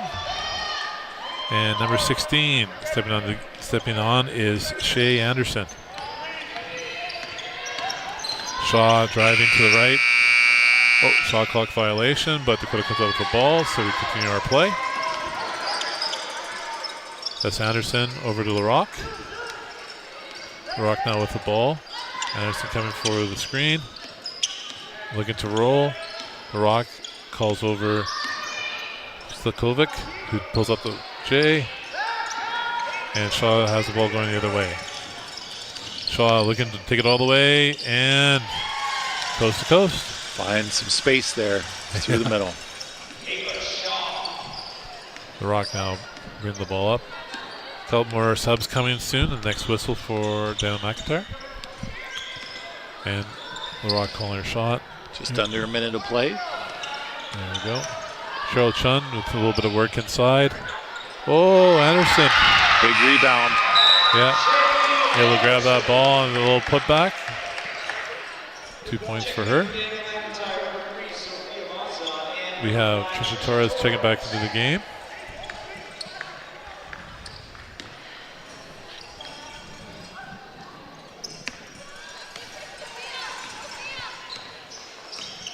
Marquez with the ball up high. Looking to kind of dribble against Cheryl Chun. One's on now, trying to create. The Rock comes up with the ball, heading the other way. The Rock going to the left side. That's where Cheryl Chun is. She's going to set her screen. The Rock looking to try and go in base. Or not base, down the middle. Arbicaz with the ball now, giving up to Lou as Lou's heading up the floor. Oh, look at that. Steal. Nicely done by Skovic. Nice step in. Grabs the ball. Cheryl Chun now with the ball, and she's just going to dribble it out as we close out. And, of course, congratulations to both teams for having a good season. But congratulations to Dakota, who's going to be moving on to the Monday night game. As we finish off this, Dakota 115, DCMI 60. Closing thoughts there, Coach? Yeah, I mean, obviously a very strong showing by Dakota. Yeah. Very, very good basketball. Not a lot of faults there. No, it's they show why they're the number 1 seeded team. And, that's right, and returning champs. And returning champs. There are a lot of tough pieces in their game.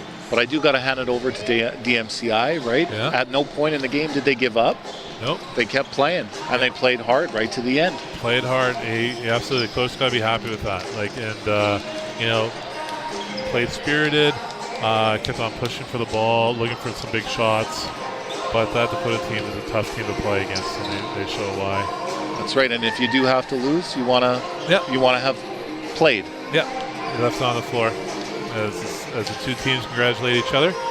All right, we're going to be taking a little bit of a break right now as we'll gear up for the second half. At 8 o'clock, we have the Vincent Massey Trojans and the Garden City Gophers. Of course, the winner of that game will be playing against the Dakota Lancers on Monday night at 8 o'clock. And so we'll take a bit of a break right now, and so please come join us in about 20 minutes or so, and we'll pick up the broadcast. Again, thanks to ATC Broadcast Media Program for making this event possible, and we'll take a little bit of break, and we'll see you soon, everybody.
welcome back, everyone. Welcome to the 2024 Farmers Manitoba Quad A Varsity Girls Provincial Basketball Final Four set. If you're just joining us, we just witnessed Dakota Lancers successfully win their game over top of the down McIntyre Maroons. And so we'll be taking on the winner of this game, the number 2 Garden City Gophers versus the number 3 Vincent Massey Trojans. And my name is Warren Engel. I'm happy to be bringing you the play-by-play. And with me tonight is the coach, Mr. Adam Dobriansky. Thanks, Warren. I'm so happy to be here. This will be a fantastic game, the 2 and 3 seed. I'm predicting it'll be a close one. Absolutely. We're going to have an exciting game coming up. And, of course, this is brought to you by the Riel Arts and Tech Center broadcast media program. And as we're going to get ready for this game opening, we're going to turn to the floor for the welcoming of the starting lineups and get ready to kick off this ball. So we're going to take a few minutes, and we'll join you just after that. So thank you.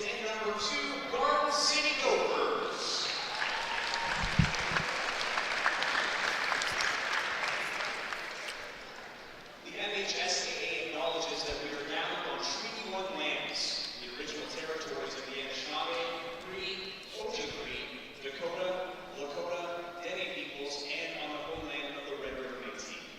The MHSAA proudly acknowledges our role in the many relationships that make up our home and commits to a spirit of reconciliation for the future. Before team introductions, we would ask you to please rise if you're able and remove your caps for the playing of our national anthem.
Attendance intends to enjoy an exhibition of skills developed by student athletes in an educational setting.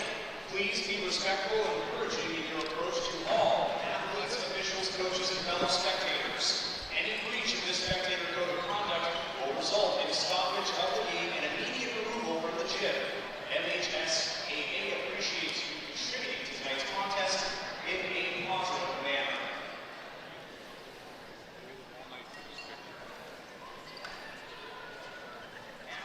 Now let's meet the teams, beginning with the visitors on the scoreboard. Vincent Massey Trojans, beginning with the reserves.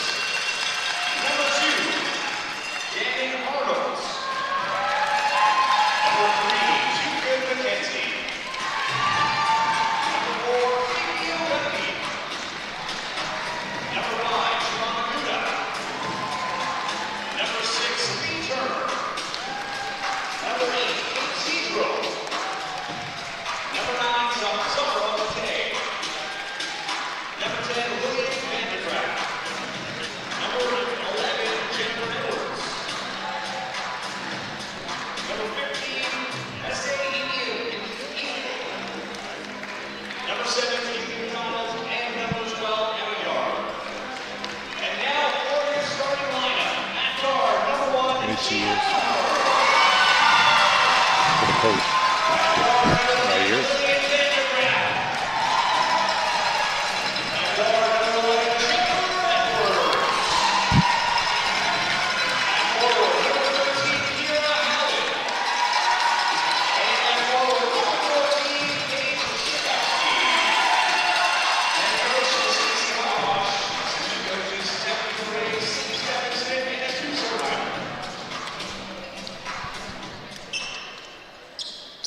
And now, let's meet the Gophers, beginning with the reserves. Number 4, Sharice Forgot. Number 5, Allie Cruz. Number 6, Mia Breeze. Number 9, Woodward Savannah. And number 15, Ella Peloche. And your starters for the Garden City Gophers at guard number 1, Janelle Diego. At forward number 2, Kaylee Palmer.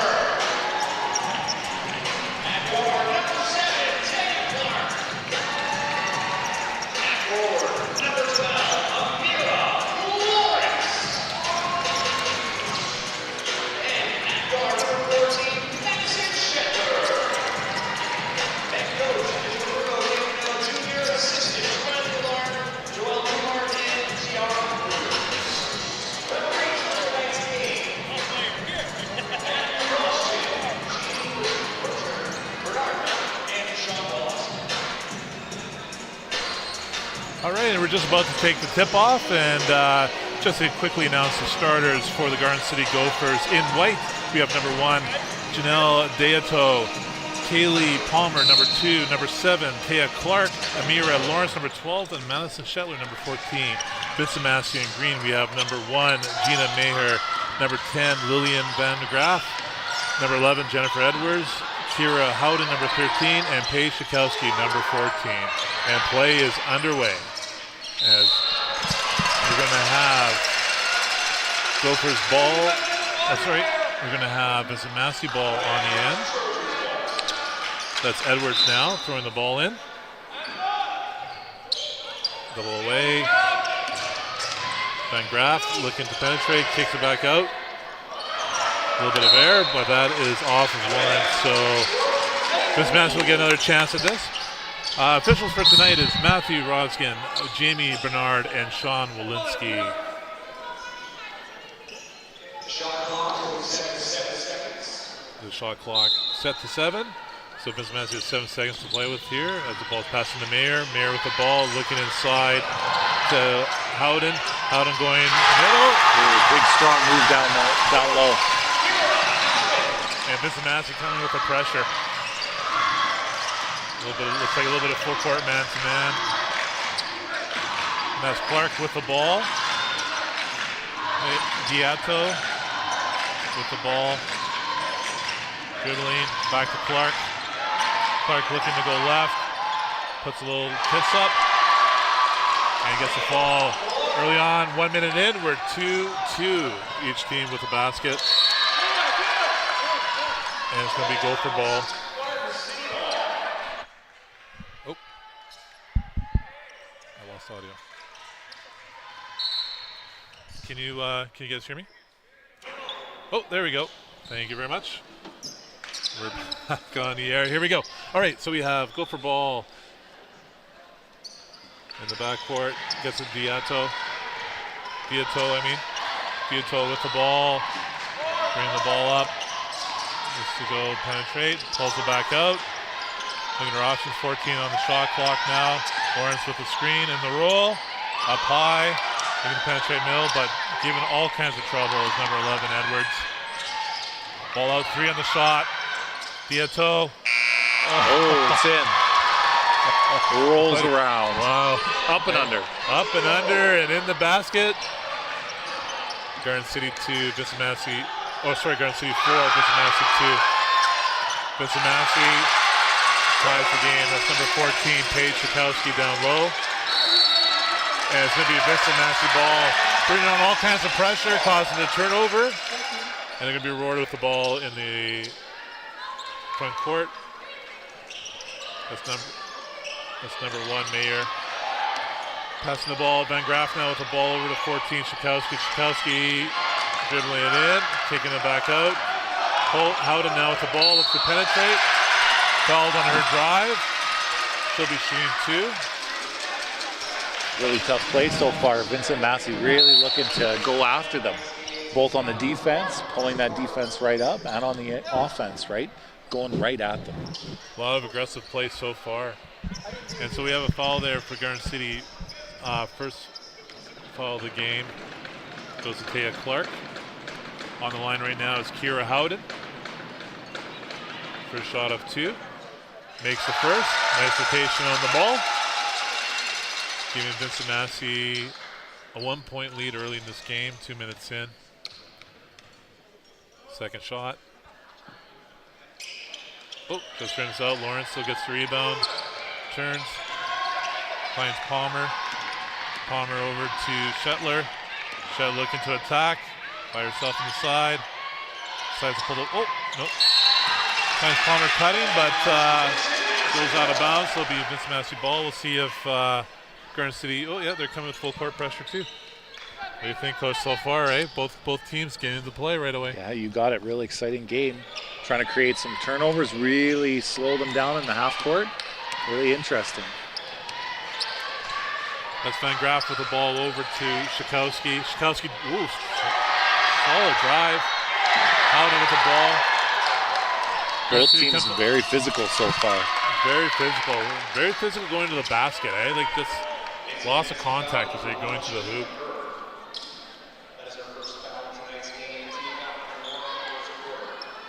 Each team with a foul now. Clark with the ball on the baseline. Into Shetler. Shetler back to Clark. Clark bringing the ball up middle.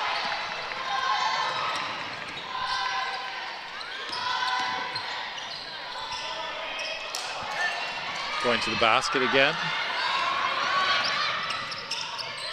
And number 8, that's good. Let's save the Brar, who's into the game.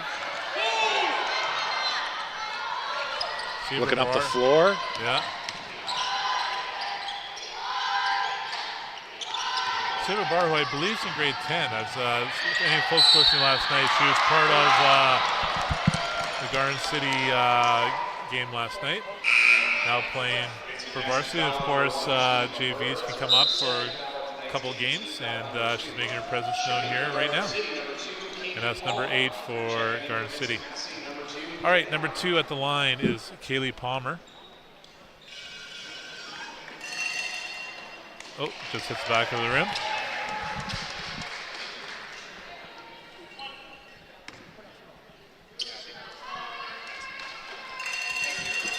Second shot. Oh, just rims out. Vincent Massey ball.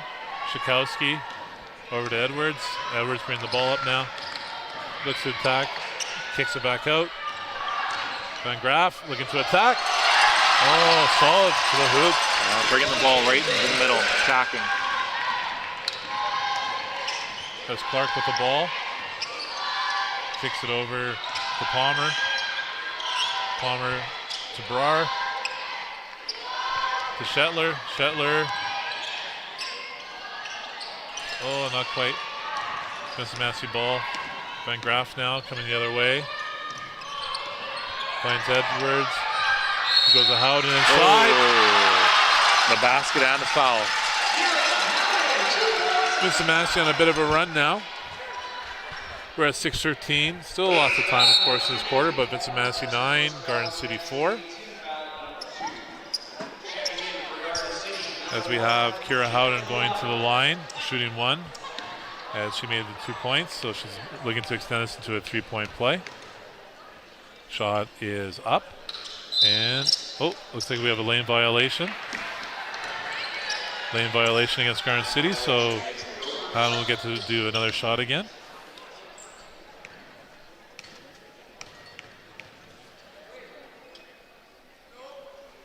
And Howden with the make. Vincent Massey 10, Garden City 4. As Deoto kicks over to Shetler. Shetler over to Brar. Brar from the outside. Deep 2. Oh, that's a 3. Calls it a 3. That is a 3. That's a high school 3. All right. So here we go. Vincent Massey coming back the other way. Ooh, yeah, that's offensive. She got her feet down and established herself in that position, so that's an offensive foul. Big play by Garden City. Not only hitting that three for a big emotional hit, but taking that charge, so to get the ball back. And both teams being very aggressive, both on the offensive and defensive end, right? Picking up that charge there, also going to the middle lots. Yeah. All right, Coach, so we have a big game, big stage, first time out in the quarter. What do you think coaches are talking about right now? I think both coaches got to be impressed with the level of play that both their teams are putting out there. It's a very close game, right? I think both teams need to settle into it a little bit, right? And it'll be interesting to see what they draw up and come out of the gates with here. And so you got to think, if you're a player coming off the bench, you want to settle that game, and maybe it's about picking, what you do well. That's it. You got to pick your thing that positively impacts the game. So if you're coming off the bench, is it a pass? Is it a board? Right? Nice. What is that thing that you can take care of that positively impacts the team? Yeah, it's all about settling down those nerves. This is a big game, big stage. Of course, whoever is the winner of this game gets to play in the provincial finals Monday night at 8 o'clock. Again, that will be brought to you by the broadcast program over at Riel Arts and Tech. And so it's Gophers ball. Clark throwing the ball in, looking for a Dieto. Got that full court press again. And into the game for Vincent Massey is Fifi Ogundip, who tipped that ball outside.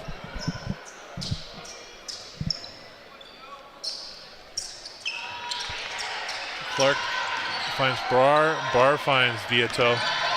Dieto with the ball now on the right side. She's got Barr on the side. Finds Clark in the middle. Clark passes over to Shetler. Shetler, just hits front of the rim. And that's Edwards now coming the other way. Gives up to Howden. Howden over to Shakel for the shot. Dieto with the rebound. Causing a little bit of havoc there is Fifi Ogundip.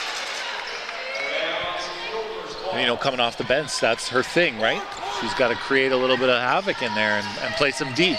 Especially doing really well. And an extended full court, that's 2 plays in a row where she made her presence known and presence again known with that foul too. So she's that energy, physical player who's going to try and get some steals. And with Ogundip's foul, that's going to be sending Dieto over to the foul line. She shoots the first of 2. That rims out. Looking to convert the second one to bring her team within 2.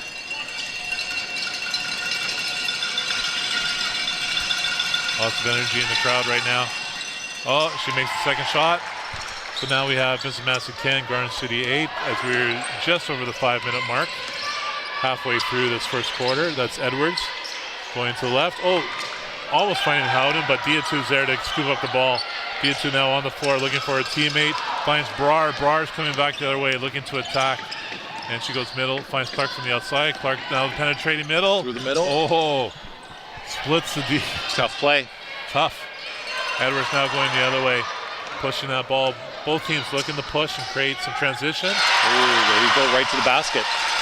Edwards right to the basket. And here we go, right back into it. Here we go, Diatu right back the other way. There's no pause in any of these girls' games. And there's Ogundip coming the other way, but it is Shakowski causing havoc. Diatu down low, getting the bucket. Diatu. Now Edwards bringing the ball up. 2-point game with just over 4 minutes in this opening quarter. Shakowski calling for the screen, attacking middle, pulls up for a jumper. Doesn't quite find it. We got Lawrence with the rebound. Finding Dieto. Dieto looking to attack. Kicks up to Shetler. 3-on-1 there. Yeah. Nice. Convert that play, yep. And that's the rewards you're going to get for hustling down the floor. You get to extend, pull that defense to one side, and then get the score from the other. Edwards calling for that screen again. She likes that screen. Looking for the roll this time. Howden with the roll. But we have the foul underneath. Dieto not holding her spot, causing a little bit of physical play. That's going to send Howden to the line. Tie game right now. Vincent Massey 12, Garden City 12. 3:39 left in this first. Lots of back and forth. Both teams pushing.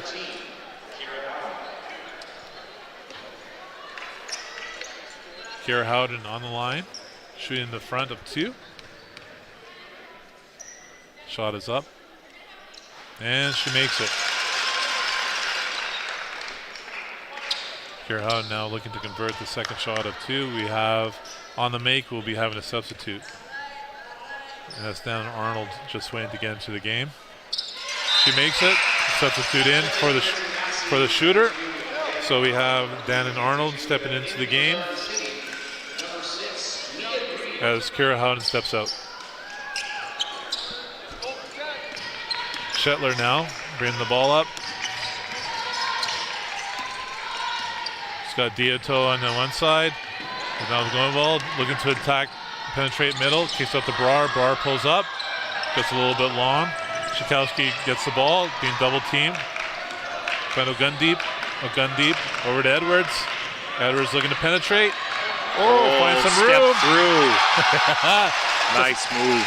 Just when everyone thinks you're about to pass it, she goes to the hoop. Dioto now, it's got a screen by Lawrence. Lawrence holds her spot. Dioto, we got a foul here. Is that going to be Ogundeep? That'll be her second. Yes, it is. Yeah. Ogundeep has her second foul.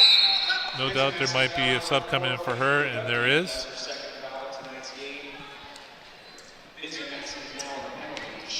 Stepping in the game is Kate Zadrill.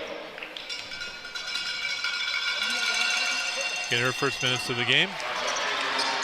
Dioto at the line, looking to convert the second one.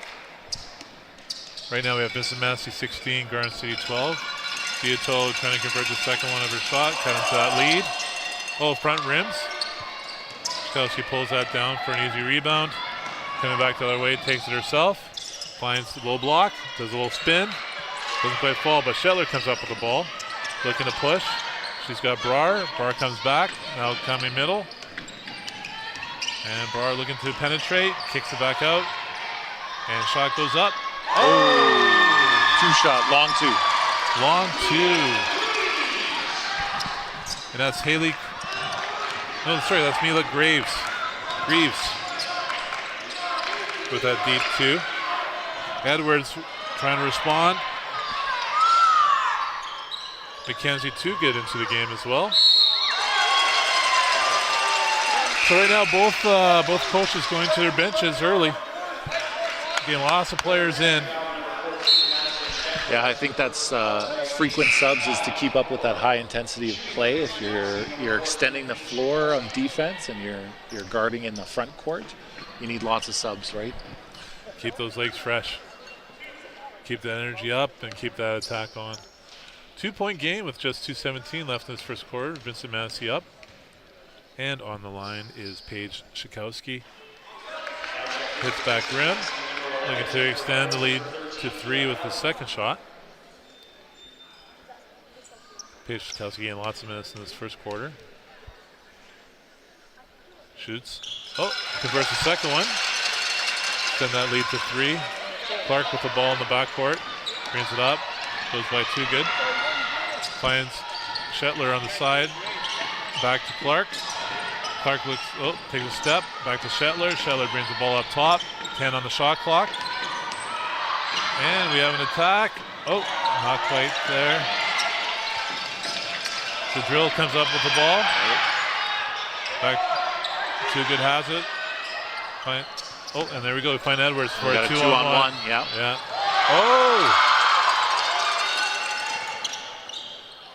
And they survive the 2-on-1, but it's too good from the outside. The drill down low doesn't come up with it. Going back the other way is Clark. Clark looking to attack, kicks it back out. Just a little bit short, but Clark is there to throw up. Good rebound, good spot. Good spot. Yeah, positioned her well after that pass, went to that rebounding spot, but drew a foul there. Edwards gets 2 fouls, so she'll be stepping back out. 2 substitutes in for Vincent Massey. Stepping back into the game is Kaylee Palmer, as well as, Dana Arnold, I mean to say. Stepping into the game is Dana Arnold, number 2. as well as number 10, Lillian Van Graaf. Clark is now on the line. Makes the second bucket. We have a 1-point game. It's a Massey 17, Garden City 16, as we have just under 1:30 left in this first quarter. Lots of exciting basketball. As Van Graaf has the ball, passes it over to Shikowski. Shikowski now finds down low. It's a drill. Pass out to Shikowski. A little bit of inside out. Shikowski looking to penetrate. Gets the ball back out. 3 on the shot clock. 2-1. Shot goes up. But Van Graaf finds the ball. Does a little step around. Doesn't quite find it. Diatu goes back the other way with the ball. Shikowski on her. Diatu looking to go middle. Pulls it back out. Gives it to Clark. Clark looks to penetrate. And looks like we have a travel ball. So just a Massey ball going the other way. 49 seconds left in this first period. Again, Vincent Massey 17, Garden City 16. Garden City coming up with a full court man pressure. Shikowski with the ball. Lawrence on her. Lawrence forcing her to go along the sideline. Pushing her to go left. Shikowski wants to go middle. And we have Howden back into the game. Ball comes around, and we're going to have Garden City ball with 30 seconds left.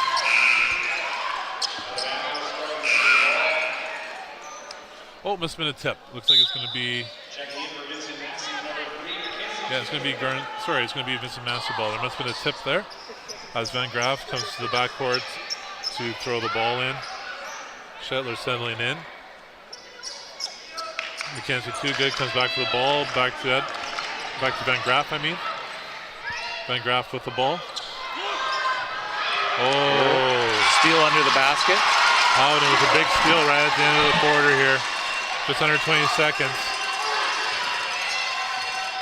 Diato with the ball. We're at the 10-second. Diato from outside, deep 3. Lawrence with a big rebound. Put it back in, nice. Make it a 1-point game. Van Graaf, deep. Oh, wow, we've seen a lot in this first quarter.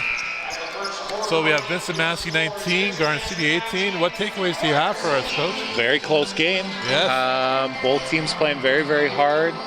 I like that full court on the defense. I think it's working for both teams. I think it's generating some quick turnovers. And also, I like how both teams are going to the basket. Yes. Right? Yeah, they're both attacking well. That's why we're seeing a lot of that physical play underneath and lots of fouls. They're not shying away from playing hard, playing physical. That's right. And lots of subs to keep up with that intensity level of play. Vincent Massey has a very deep bench right now. Yes. So that'll be interesting. I'll look to Vincent Massey. I think they're scoring a lot when they pass to the wing. Okay. And then the wing takes a screen and there's a roll. Okay. So I think I'll be looking for that. And Garden City having lots of, they get little second chances, like Lawrence right there at the very end. Nice little putback to put that rebound, make it within 1 point for the end of this quarter. Lots of energy and lots of hustle from both teams. It's no wonder that both teams went undefeated in their league play. Yeah, that's right. You can see that, both are quite comfortable in, the intense games. Like they right off the hop, trading baskets right and forth, and we haven't seen either team get much of a run yet, with the other team coming back in and bringing some energy to get, play within their game to find success. Yeah, that's right. We haven't seen any huge leads, right? It's been fairly close the whole game. Yeah. So it's going to make for an exciting second quarter. Again, we'd like to thank Dairy Farmers Manitoba for being the sponsor for this tournament, for the provincial finals. Of course, tomorrow night we're going to have the Final Four boys, and it's going to be brought to you by Riel Tech Broadcast Media Program. Same times, first game's at 6, second game's at 8. We'll tell you which teams are playing just as we come back from the half. But we're getting up for the second quarter here, and it looks like Brar is going to be bringing the ball in as she kicks into Diato. Diato now with the ball. Too good playing defense as Shetler and Lawrence come for a double screen. Diato still has the ball and passes off and it's tipped out of bounds. And so that's Mia Graves. Mia Greaves with the ball from the out of bounds. All right, so Brar now with the ball up high, double screen. Oh, some physical play. Paige Shikowski picking up a foul. First foul of the quarter. Vincent Massey foul number 14, Paige Schakowsky. That's her first foul of tonight's game. Team foul number 1 in the second quarter. Brar with the ball up high. Screen from Shetler. Taking it along the left, still with the ball. Pull up. Oh, just rims out. Lawrence there with another big rebound. Yes. Just in a good spot there.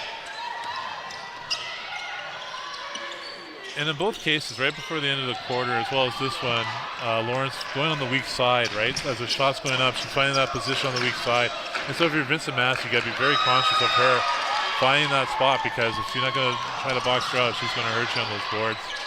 All right, Diato with the ball on the right side. Finds Brar up high. And, whoa, a little mishandle. And we have a back over violation. So that's going to be Garden City ball.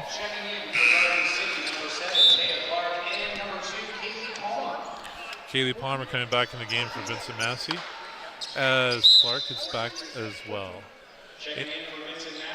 For Garden City. Now for Vincent Massey with Zadrill stepping back in. Those are those quick subs, a minute in, and we're already going down the bench. And deep, too. Schakowsky with the ball back to Van Graaf. Van Graaf looks to penetrate. Not quite finding success along the backboard. But they still retain the ball, so it's going to be Vincent Massey ball on the end. 14 seconds on the shot clock. Vincent Massey staying up a box. Expect a couple screens coming this way and that way. Here we go. Schakowsky with the ball. Oh, nice move. Yeah, strong attack middle. That's going to be hard to stop. Palmer with the ball, back up to Clark. Clark going middle, little runner. Oh, doesn't quite drop. Van Graaf pulls it up, going back the other way with Lawrence right on her hip. Tough defense right from the get-go. Schakowsky now looking to attack. Strong move, finds the drill. Nice. Oh, not quite getting the basket there. All right, but here comes Van Graaf. Back penetrating middle. Schakowsky. Oh, looking to go in, but it looks like Palmer stepping in to cause a little bit of havoc there. Vincent Massey really creating the defense to collapse when they're driving to the basket, and then looking for that offside guy or that offside girl who's coming back to the basket. And finding some success with that sort of penetration and that pitch out, Coach? That's right. All right, there it is. Schakowsky penetrating, takes herself this time. That's right, and you really see that defense collapse on her, right? They've got three there. And cause all kinds of havoc. In this case, there's a foul. Shetler coming in to try and get that rebound, but because Schakowsky already made that strong move, she had that position. So all kinds of good things when you go to the basket.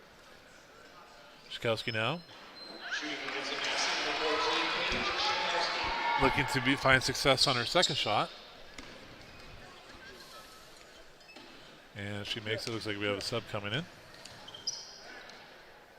Schakowsky shots up, rims out. Lawrence picks up the rebound, finds Brar. Brar turns, going the other way, coming to attack middle, penetrates, gives out to Shetler. Shetler shot up. Oh, too good, almost getting the rebound, but Clark finds it and spins into for the shot. Full court pressure. Schakowsky coming the other way, takes a look for Zadrill. Brar tips it out, and we'll have Vincent Massey ball in the end as we have a double sub coming in. Diato coming back in for the Gophers. And we have Howden stepping in back into the game for Vincent Massey. Now Athena Arnold on the baseline. Finds the graph. Arnold shoots it up. Brar comes back for the ball. Gives up to Diato. Diato looking down long. Lawrence quite not open enough for the pass, so she just brings the ball up. Clark on the side, looking for Lawrence inside. Decides to go with Brar across. Brar with a nice little step. Oh, rims right out. Lawrence with that rebound again. Pulls the ball out. Fresh 30. Kicks it back out. Palmer. Oh, but that's Howden stepping in for the steal. Van de Graaf coming the other way. Finds Howden. Howden on the high corner. Van Graaf back to Howden. Howden over to Schakowsky. Schakowsky calls for a screen. Howden looks for the roll. And we have Arnold from the outside looking for the shot. Garden City ball. Close game, Vincent Massey 21, Garden City 20. Very physical play in there too when they're coming to the basket. All right, we have a timeout called. Timeout Vincent Massey. And so we're a few minutes into the second quarter. Coaches are calling timeout. And what do you think is the topic of conversation on the bench at this moment? Well, I think both teams are going to continue to get to the basket. I think if you're Vincent Massey, you've got to find a way to keep Garden City off the boards. Yeah. Those offensive boards are really their bread and butter right now. And it's generating a lot of points for them as those second chances. So if I'm Vincent Massey, I'm looking for a way to stop that offside rebounder. Nice. And how about Garden City? What do you think they're going to be talking about here right now? I think Garden City is doing a great job of getting to the basket as well. I think they need to look up the floor. Yeah. I think they need to run the ball down a little bit faster. I know, I think it's Brar who's looking up, and there's nobody there. So we've got to get some players down the floor a little quicker on the offensive end to get some quick transition shots. And that's March basketball, right? It's time to hit the lanes and leave nothing on the floor. Especially in a close one like this, you just want to make sure that you're extending yourself and you're just giving everything you have. All right, looks like we're going to have Gopher basketball. Oh! And that is Arnold stepping in for the steal.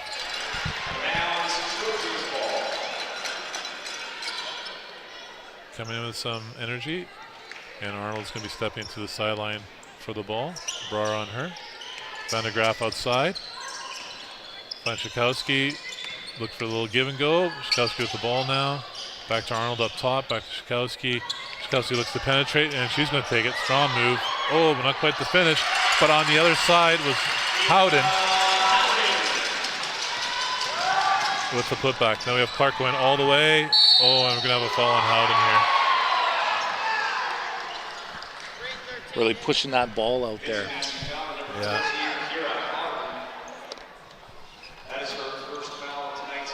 Howden's first foul as we have Clark going to the basket, or going to the foul line.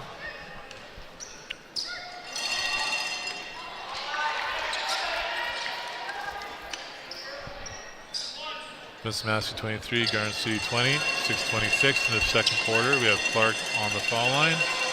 Shot is up. Good rotation. And it's now a 2-point basketball game as we have Van de Graaf with the ball. Green over half. Dieto on her.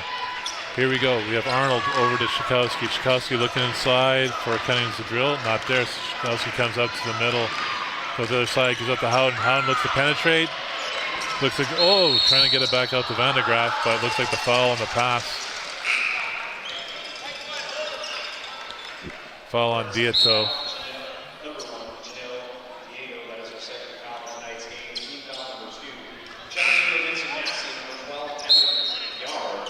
Arnold waiting for the ball as we have a Garden City sub. Stepping back into the game is number 6, Mia Greaves. Howden with the ball inside. Not quite the finish. Lawrence comes up with the ball, pushing it the other way. Looking to attack. She's up to Clark. Clark sets up for a 3. Hits the back of the rim. Lawrence almost grabbing that rebound. But it's going to be Howden who picks it up, going back the other way. Clark wreaking a little havoc. Retains that ball as we have 20 seconds and she comes over the half on the shot clock. Lawrence in the high post. Comes middle, kicks out to Graves. Graves with a shot up. Didn't quite fall, but Lawrence there. Not quite pulling the rebound that time, but always being a presence on those boards. Shikowski now with the ball the other way. Arnold over to Howden. Howden over to 12.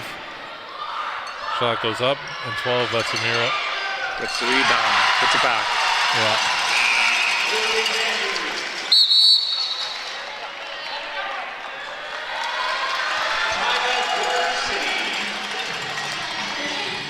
And number 12 for Vincent Massey, we don't have an actual name on the roster, so we'll have to try and find out the name of that player.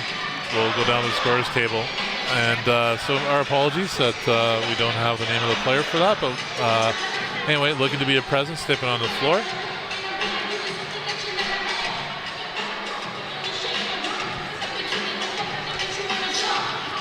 And sometimes what happens in these games is that now that the junior varsity teams are done, coaches will sometimes bring up a player or two as they are eligible to play a couple of games, and to do that. And so sometimes those names don't make it. They'll make it on the score sheet, of course, but for us over here who are trying to do the play-by-play, sometimes those additions don't quite make it to our game time roster. So anyway, we'll be looking for that. All right, so Coach, 25-21, very close game, second period. We're about halfway through. What do you think we're going to see in the next half of the second quarter? Yeah, it continues to be close. I'm going to predict more of the same. I think both teams are looking to do very similar things. Get to the middle, rebound the ball. Yeah. And it's the kind of game where rebounding really becomes really important, right? You have a player like Lawrence who is, just there, with just her presence there. If she's not putting down the rebound, she's at least getting a hand on the ball to try and create a little bit of second chances. All right, Gopher ball, here we go. Coming up to the side is Clark. She's going to take the ball middle. Lawrence is kind of set up for a screen. Lawrence takes the ball, kicks out to Brar. Brar on the baseline, penetrates middle, kicks it over to Graves. Graves shot up. Oh, just rims out. But Schikowski brings the ball. Van de Graaf now with the ball coming up middle. Waiting for the players to get balance. Gives it over to Howden on the left side. Howden taking a look at options, looking to penetrate middle. Kicks it over to number 12, over to Arnold Schikowski. Arnold looking for a screen, but Schikowski goes the other way. Looking to attack baseline. That's off Vincent Massey. Oh, no, it's off of Garden City. Garden City with a pair of subs coming in. Madeline Shetler coming back in the game.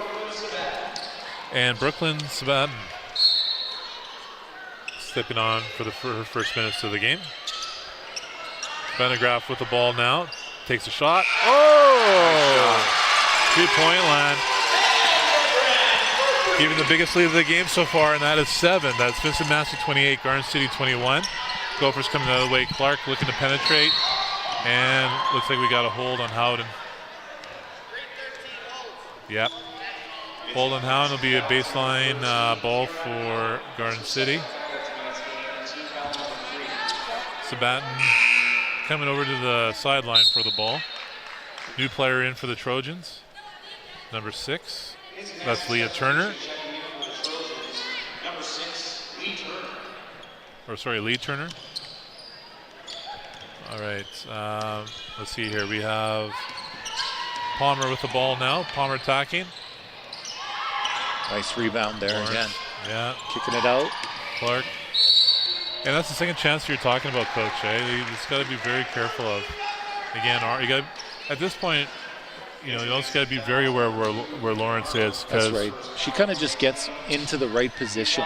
Very smart. She's right where the ball is. Yeah, wherever that shot's coming from, she just knows their position, where to be for the rebounds. Oh, we got a foul there by Palmer.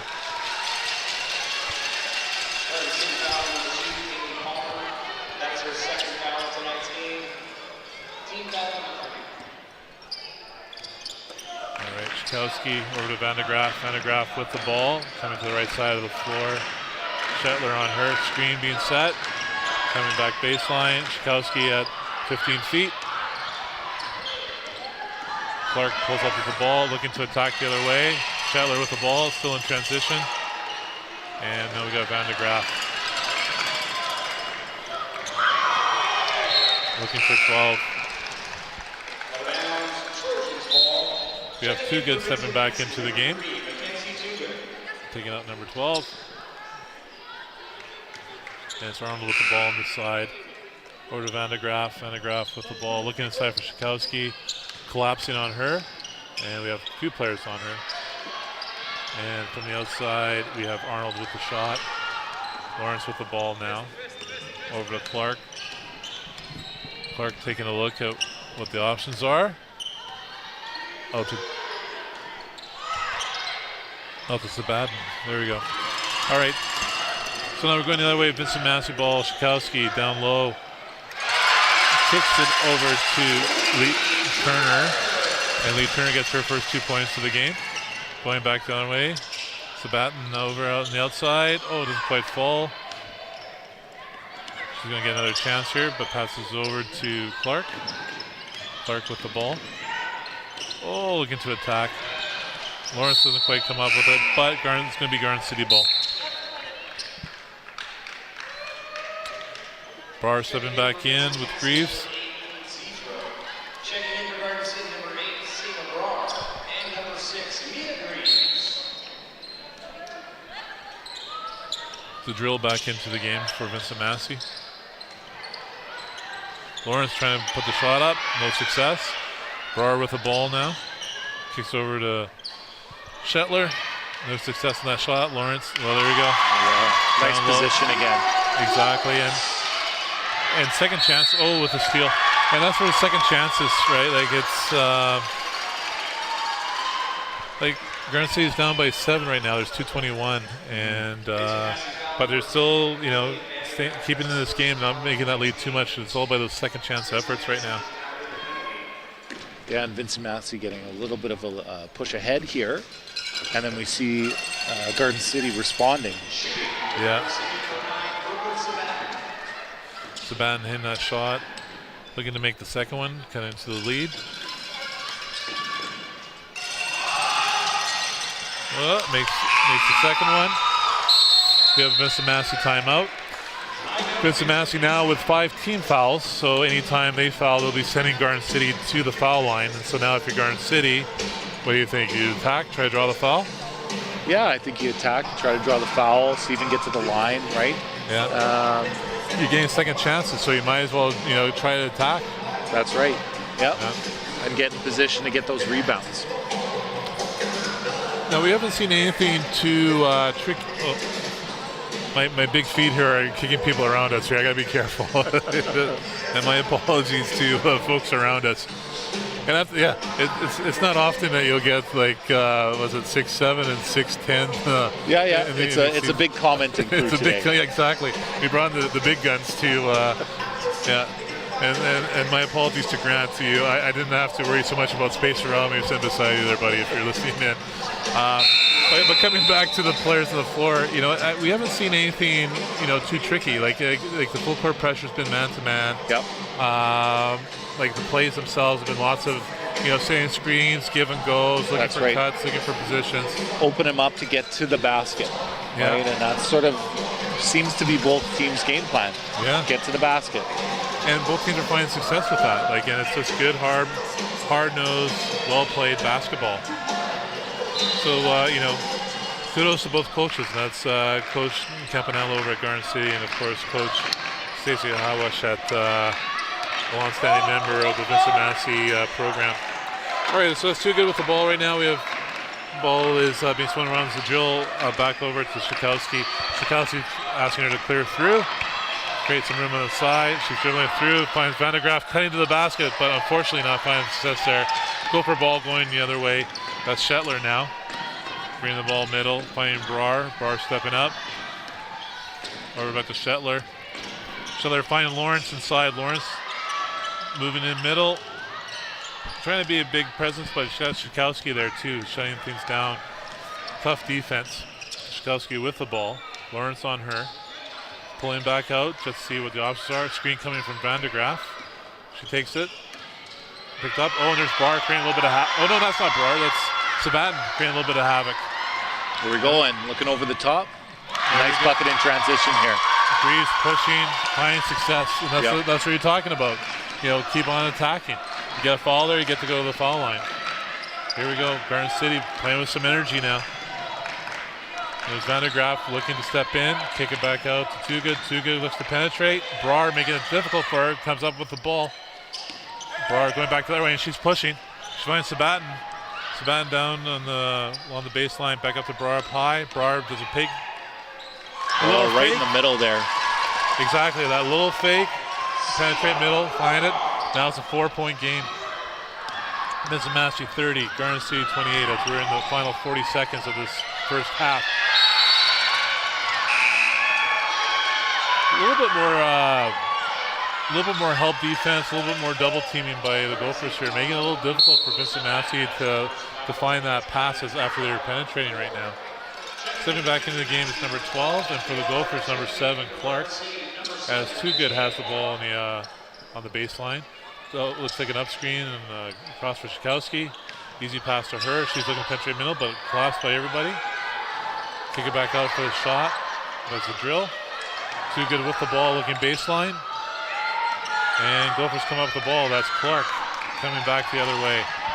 Clark looking to penetrate middle. And she's really going to take it all pushing the that way. ball. 18 seconds left. Shikowski coming up middle. Now 13 seconds. Van der Graaf with the ball. On Lawrence, looking to penetrate. Big step left. And it's Too Good put back. And we have Clark over to Shetler. Shetler puts it up. Oh, close. All right, so first half of basketball, we have Vincent Massey 30, Garden City 28. Very close game. And so first half of basketball, like how would you recap what we saw so far, Coach? Yeah, both teams very similar game plans, right? Yeah. Put pressure, full court, get to the basket. Yeah. I think that's what we're seeing. I'll be interested going into the next half to see what changes the coaches make. Yeah. Right? I think if I'm maybe both teams, right?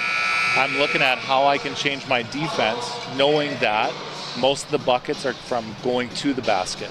Yeah. There's not a lot of shots, and That's both true. teams aren't shooting well right now. That's true. It's all second efforts, a little bit of putbacks. Yeah, that's right. So I think I would collapse in a little bit more and force that shot, take away that drive, bog up the middle a little bit, Yes.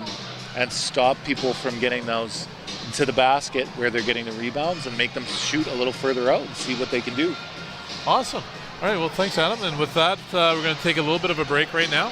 We'll let everyone go and top up their drinks and maybe get a little bit of popcorn as we have an exciting ball game here. It's a 2-point game. Vincent Massey 30, Garden City 28. It's going to be a great second half of basketball, so please join us here, and we'll maybe back in about 10 minutes or so. We'll just take a little bit of a break, and we'll see you guys then. Thank you very much.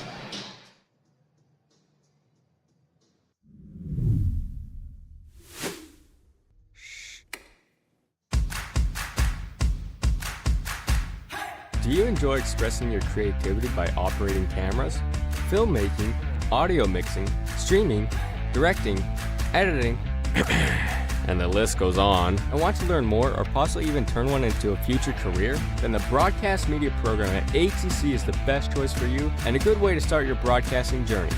With no risk and a whole lot of rewards, the opportunities are endless. What other chance would you get to actually talk to like an industry professional about a job that you want to be in your future, other than like right here? With access to professional equipment at a high school level, the students can learn the basics of all broadcasting fields and are encouraged to learn more of the preferred part of the industry. In the broadcast media program, you get to learn hands-on experience behind the lens of the broadcast cameras, operating and adjusting the settings, or maybe being on the other side of the lens by being the announcer. Maybe you like to talk. Well then, you can go and create your own podcast with your own topics and your own guests. Still love to talk and love music? Well, the radio room is a fantastic area where you can make your own desired segments and operate the audio mixer for an actual radio station that people can listen to. With access to Adobe products, students can test their creativity with the software like Premiere Pro, Photoshop, or write their scripts with the professional newsroom software. And let's not forget about how fun the whole class can be just outside of the classroom. We take our act on the road and broadcast some of the biggest high school sports events at some of the coolest places like the University of Manitoba. We've gone to Investors Group Athletic Center for basketball and volleyball, and football at the Investors Group field where the Bombers call home. I'm on the field with a camera doing handheld. I'm going in the huddles, dodging the players that are running at me.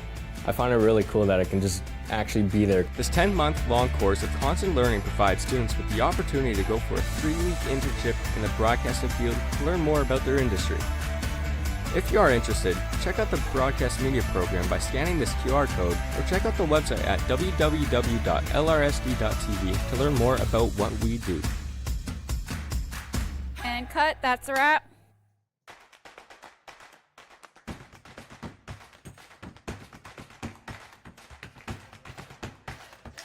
Ready yourself for the spark of your future. It's time for you to find your career.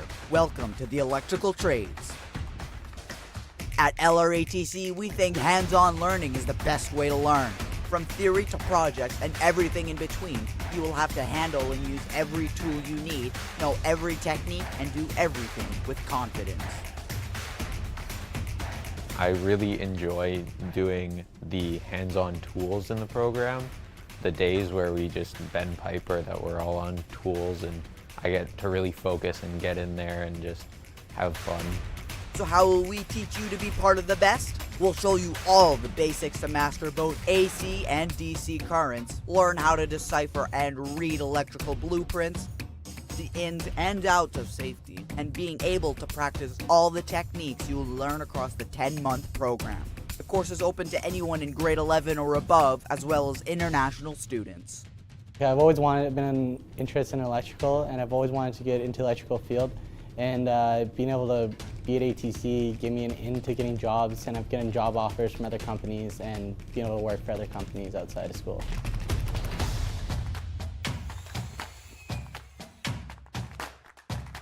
With teachers with years of experience in the field, they'll have no problems turning you into a pro. For more information, see us at 5 Debermont Avenue. Call 204-237-8951 or scan the QR code to go to our website, www.lratc.ca. Louis Riel Arts and Technology Center, where passion meets profession. Join us, and together, let's light up the future. Welcome to the Louis Riel Arts and Technology Center. Today we invite you to explore our new media design program, where students get to embark on a journey to transform their passion for creating, designing, and coding into a dynamic career. We connect our students with industry professionals through career fairs and networking events, providing valuable opportunities to showcase their work and make connections in the field.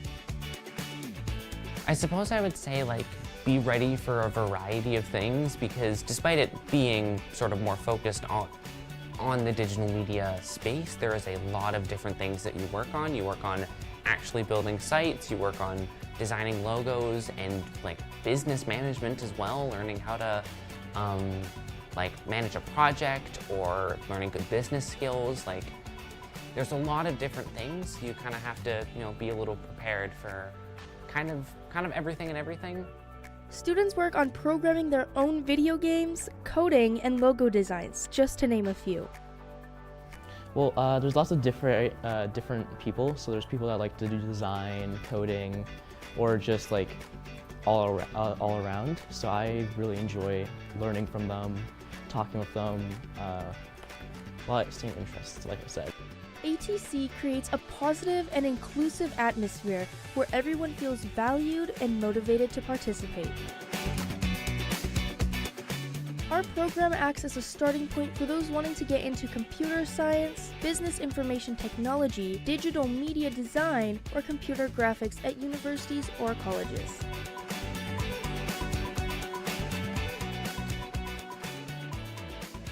If you want to learn more about the program, go to the school website at www.lratc.ca or scan the QR code on the screen. Louis Riel Arts and Technology Center. Learning that works.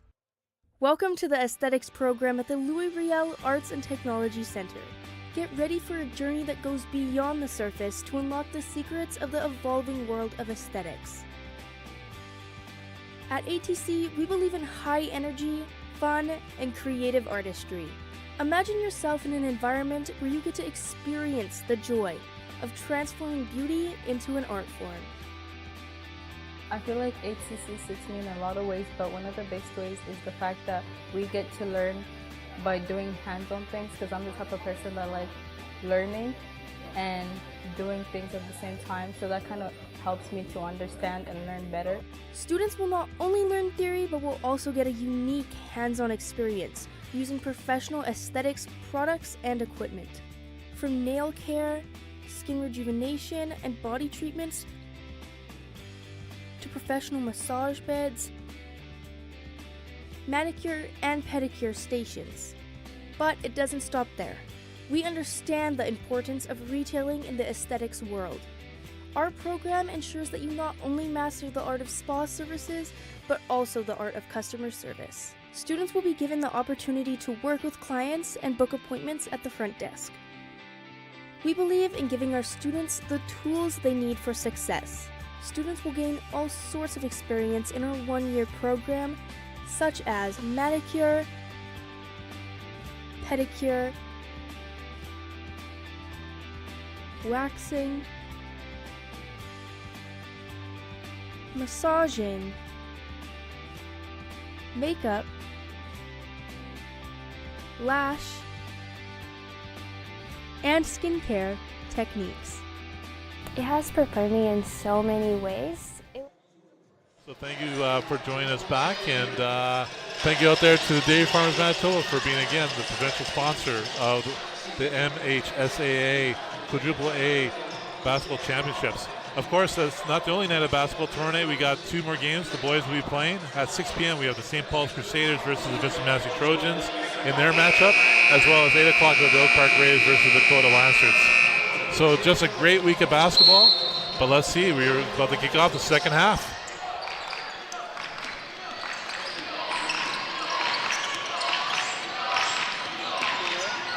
All right, here we go. We have Vandergraaf with the ball outside.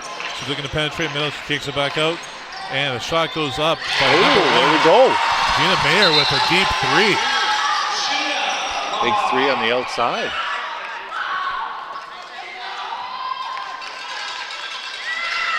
I think I mispronounced that. I think that's Gina Mahar. With a deep 3. Wow, that comes out. That's the way to start off the second half. All right, here we go. And Shetler with the ball over to Clark. Clark trying to answer with a 3. Lawrence with another big rebound down low, making her presence known and causing the jump ball as well. Here we go, and it's going to be Gophers ball. Here we go. We have Keely Palmer with the ball on the end, finding Shetler. Shetler puts the shot up. Oh, nice shot. 2 possessions, 2 big shots. And we have Edwards with the ball now. Finds Shikowski. Shikowski looking to penetrate. Big, strong move. Oh! Big block down there. Lawrence not making it easy. Vincent Massey ball on the end. It's Edwards with it now. Screen, up screen. Oh, looking for the roll for Shikowski. Oh, that's Howden.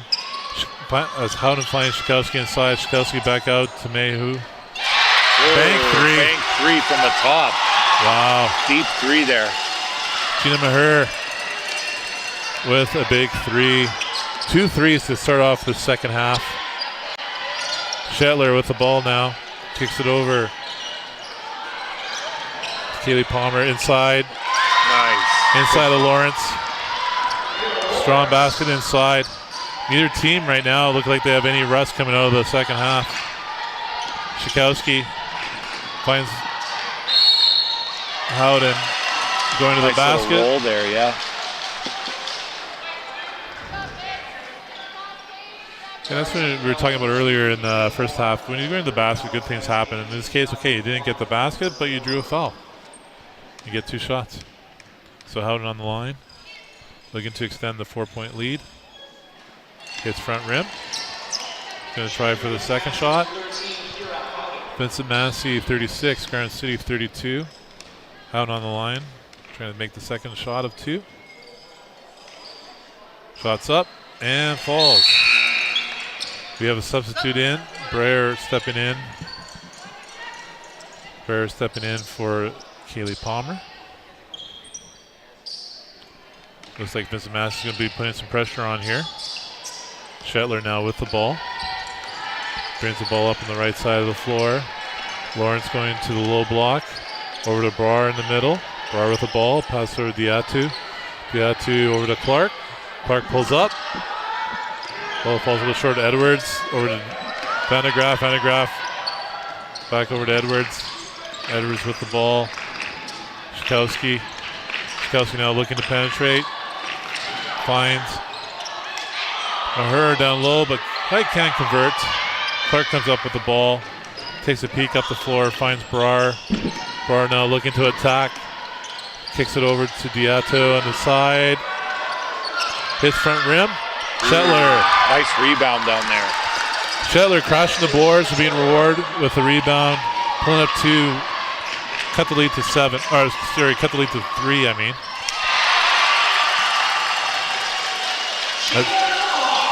Mahar finding an answer. So far, finding lots of points for Mahar. Like, that's 2 threes and a 2 already. So 8 of their 9 points this quarter coming from her. Lawrence with the ball up high. Back to Brar. Over to Diatu. Diatu looking to penetrate. Oh, nice little running layup. Still keeping with the 3-point game. Edwards with the ball over half. Edwards looking. Pass it over Mahar. Mahar. Oh. Diatu just causing a little bit of havoc on Shikowski, but she still finds success finishing the ball. A lot of makes right now. Clark putting the ball up. Diatu following up. A lot of second chance efforts here for the Gophers. Yeah, collapsing the boards. You know, as soon as that shot goes up, there's three Garden City people going at it. And both teams finding success in their own ways here, like Vincent Massey drawing fouls.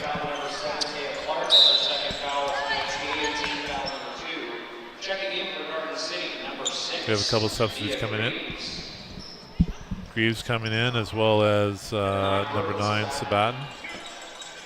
Coming in for Vincent Massey as Howden takes the line.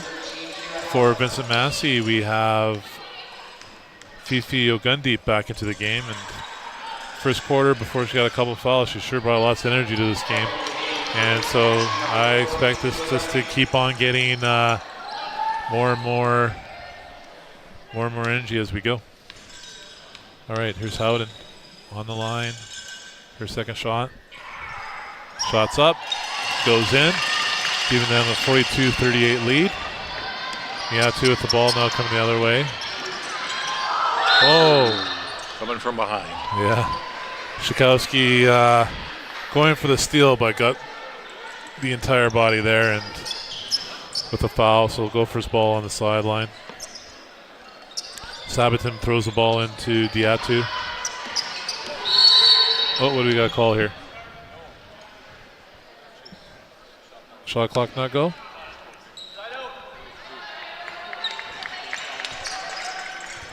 All right, well, anyway, let's go for ball.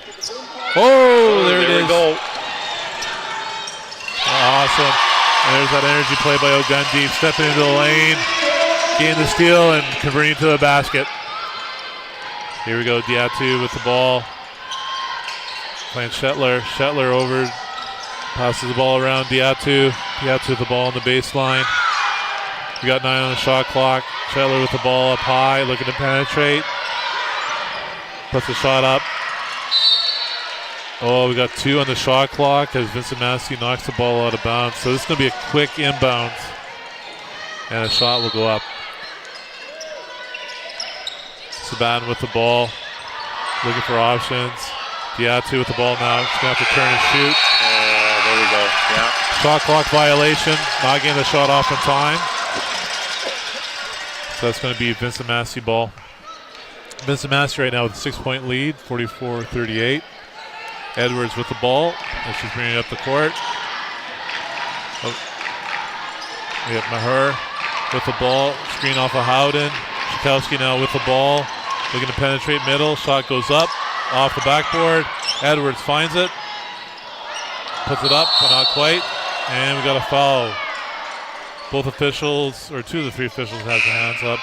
They both agree they saw the same, and that was Edwards from behind. Clark stepping back into the game for Garden City. And it's Diatu who's stepping out. Saban waiting for the ball on the baseline. Mr. Massey settling into a half court. Saban bringing the ball up. Arnold on her. Lawrence stepping up for a screen. Passes over to Greaves. Arnold gets the steal. Coming back the other way. Schkowski with the ball now. Bringing the ball up. Howden setting up a screen on Lawrence. Schkowski just dribbling right down. That's tough to stop, hey? Shows a lot of strength, like not even having to accelerate, just bounce, just get right, find a good position, in turn. Ooh. Big answer there with a 3. Deep 3. Cut into that lead. Just when Vincent Massey was getting a bit of a lead, there's Shetler to knock it down a 3 just to make sure the game doesn't get too far away. Speaking of threes, there's one up. Oh, but there's a gun deep. Picking up the ball. Bring that energy down low. Some subs coming in.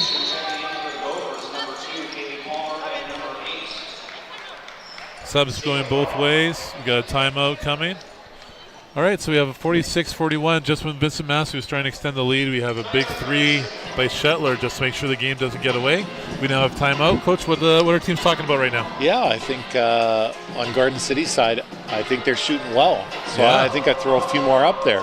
Yeah. Right, and see if we can squash that lead with getting some 3-pointers. I mean, you got to keep, is it number 14 down there out of the middle if you're the Gophers, right? Yeah, so strong. Schkowski just with that power to be able to establish that position. Strong turn to the basket. And how about Gina Mayer just coming out with 2 big 3s? That's right. Another 2 to put back just to get that energy going. Yeah, And that's what I'll be looking for coming out of the timeout, is doing more of that, right? Exactly. And again, Lawrence, just finding those rebounds. Getting the second chance at Garden City, making sure. And if you're Vincent Massey, that's one thing you just have to make sure you're aware of, is just not giving Garden City the second chance. Right now, you want to establish that lead. That's right. You got to try and take away any kind of the second chance, because you want them to hang around and heat up and start shooting well from the outside. And for Vincent Massey, I think you stick with your bread and butter. Yeah. I think you look to get to the rim. And what exciting basketball both teams are playing right now. We have Arnold with the ball outside. With the ball on the baseline, I mean. Finding Mayer there. Back to Arnold down low. Oh, Breyer just causing all the havoc there. Taking the ball. Turnover for Gophers. Clark with the ball now. Pull up from the corner. Corner of the key. Nice little shot. Well done. Now a 3-point game. Close game, back and forth. Good job of both teams right now. Playing solid basketball. Mayer up top high. Schkowski outside. Looking for that screen. She's just going to, pulls up. Oh! Nice shot. Nice touch. She's playing really well. Yes.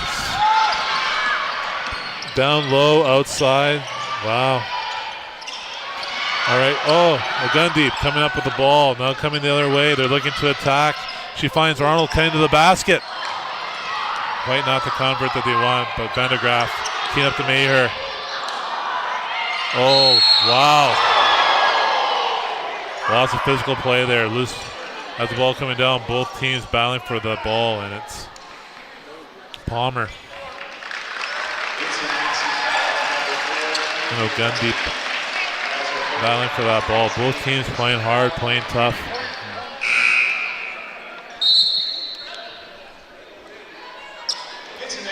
Palmer waiting for the ball on the baseline. It's going to pass it into Brar. A couple subs in for Vincent Massey. Back into the game, we have, looks like Too Good.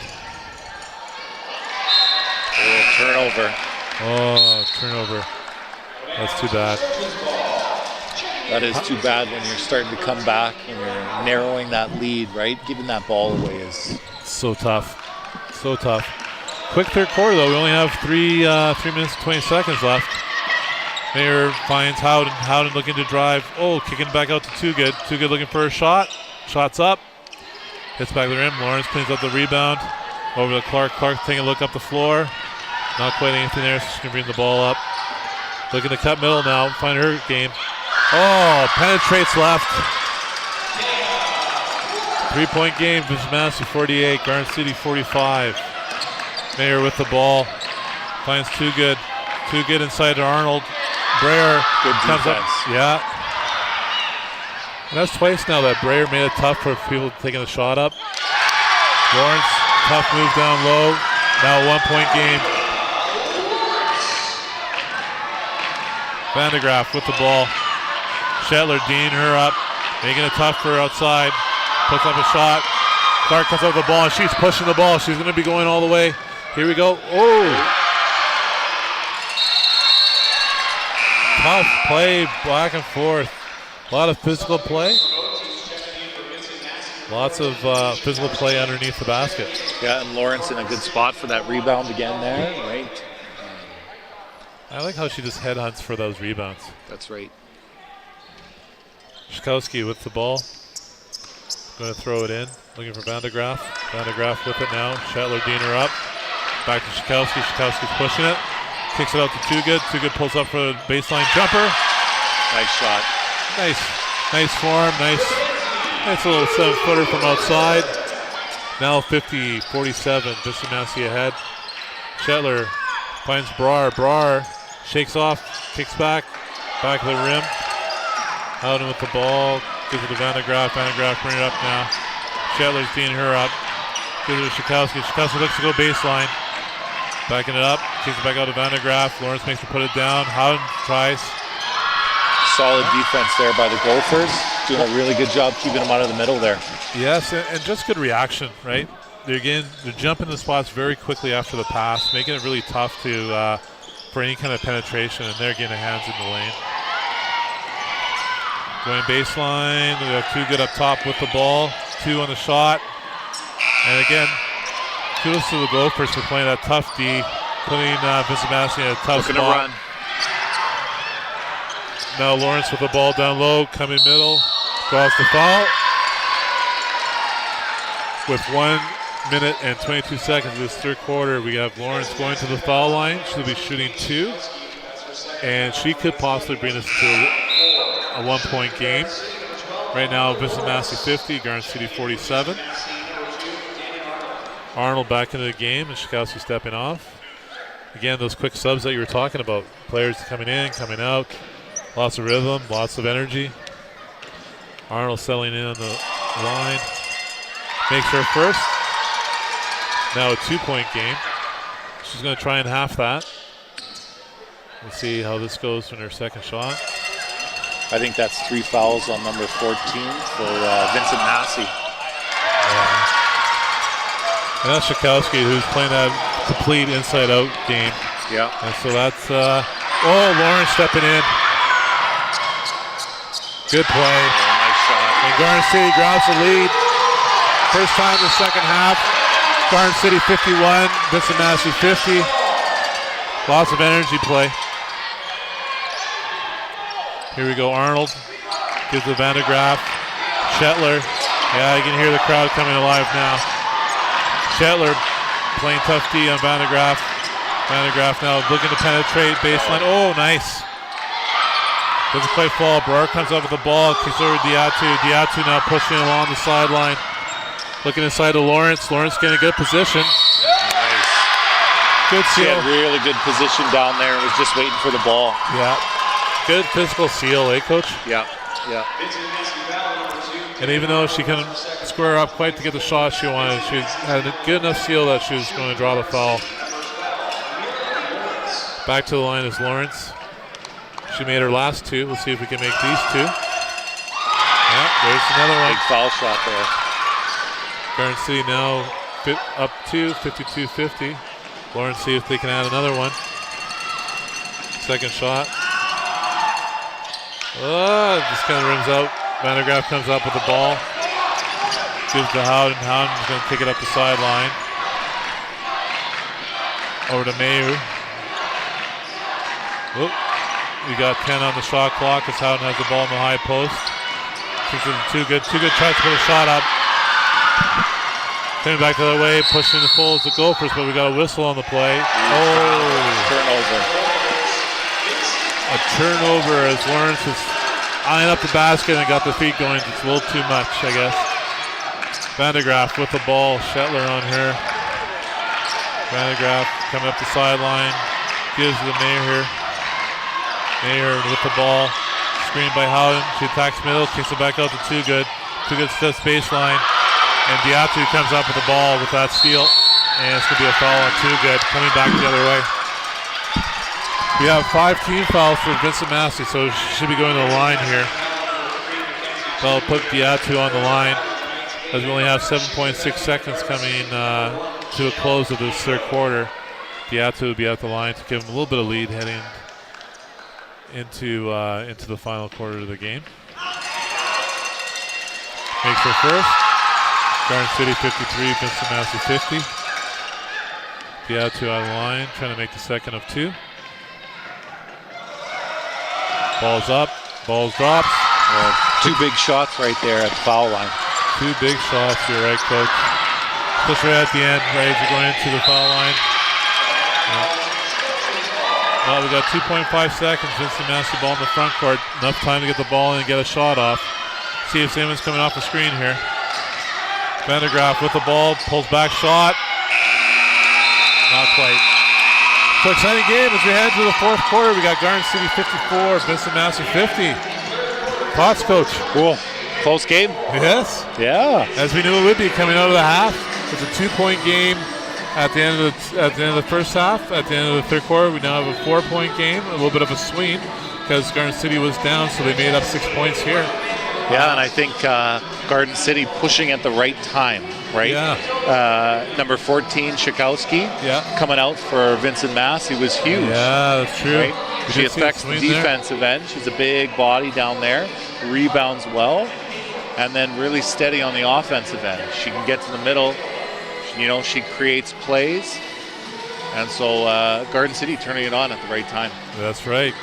You're absolutely right. That's exactly when they started turning it on. And that physical play, like they're making it tough for Vincent Massey to get their shots off. Lots of steals as they're penetrating, trying to get a shot.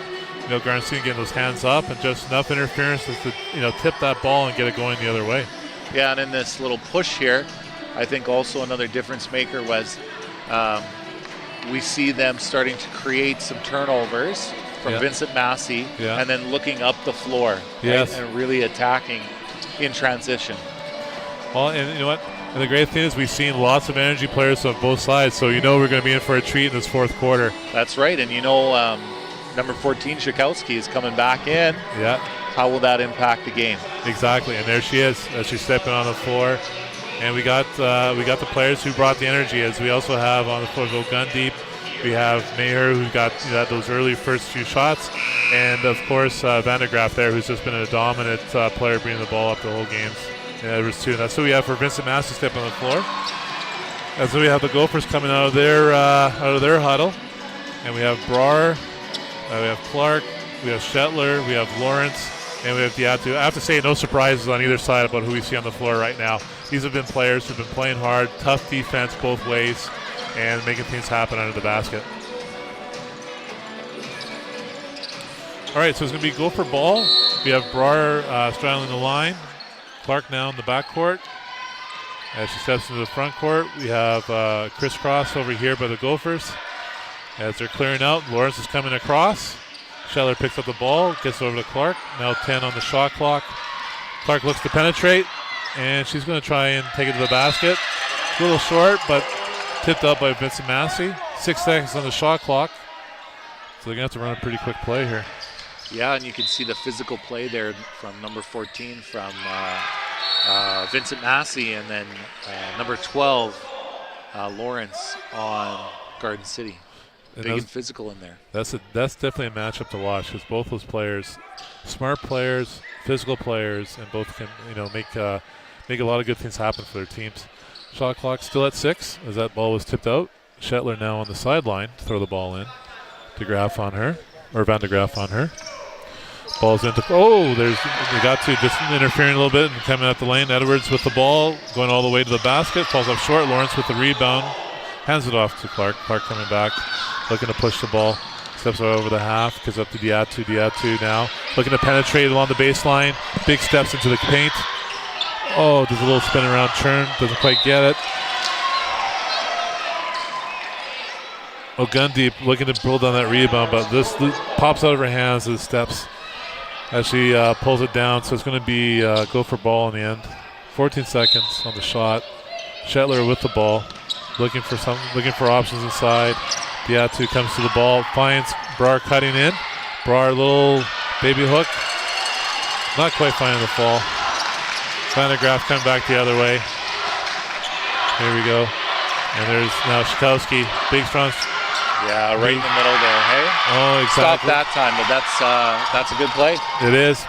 And it's been working for them. But there's Lawrence playing just as tough. Big shot. Brar with a big shot from the outside, big three, giving them their biggest lead of the game. Garden City 57, Vincent Massey 50.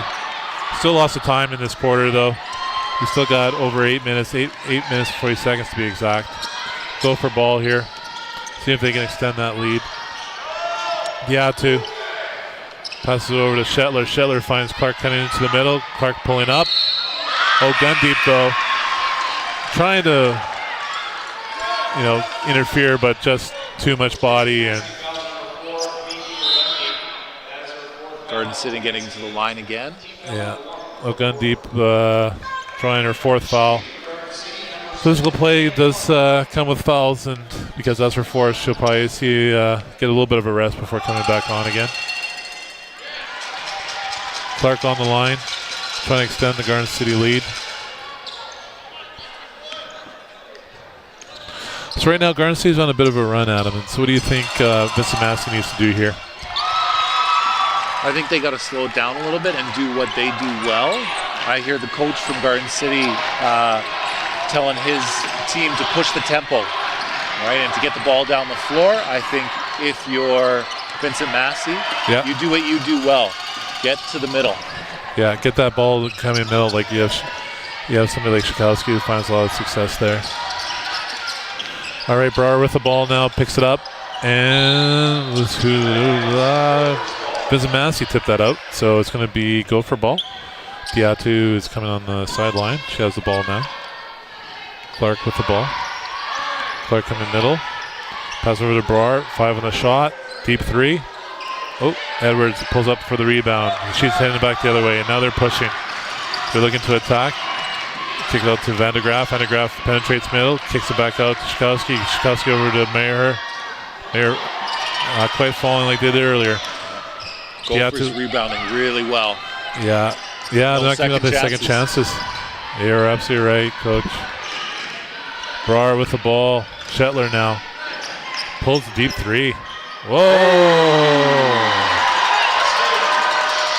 It's like, you know what? I like it from here. What do you think, Coach? Drains the 3. Garden City 61, Vincent Massey 50. As Shetler comes back up with the ball and pushes it up. Oh, but Edwards steps in. Has the ball now. She's looking to attack, and she's going to go all the way. And Shetler gets a hand in from behind, so they'll be sending Edwards to the foul line. Some exciting play. Greaves stepping back into the game. I wonder if we'll see a timeout soon. Yeah. Maybe Vincent Massey getting a little rest and drawing some stuff up on the board. Yeah. Get back a little bit of momentum. Edwards making the first one. 61-51.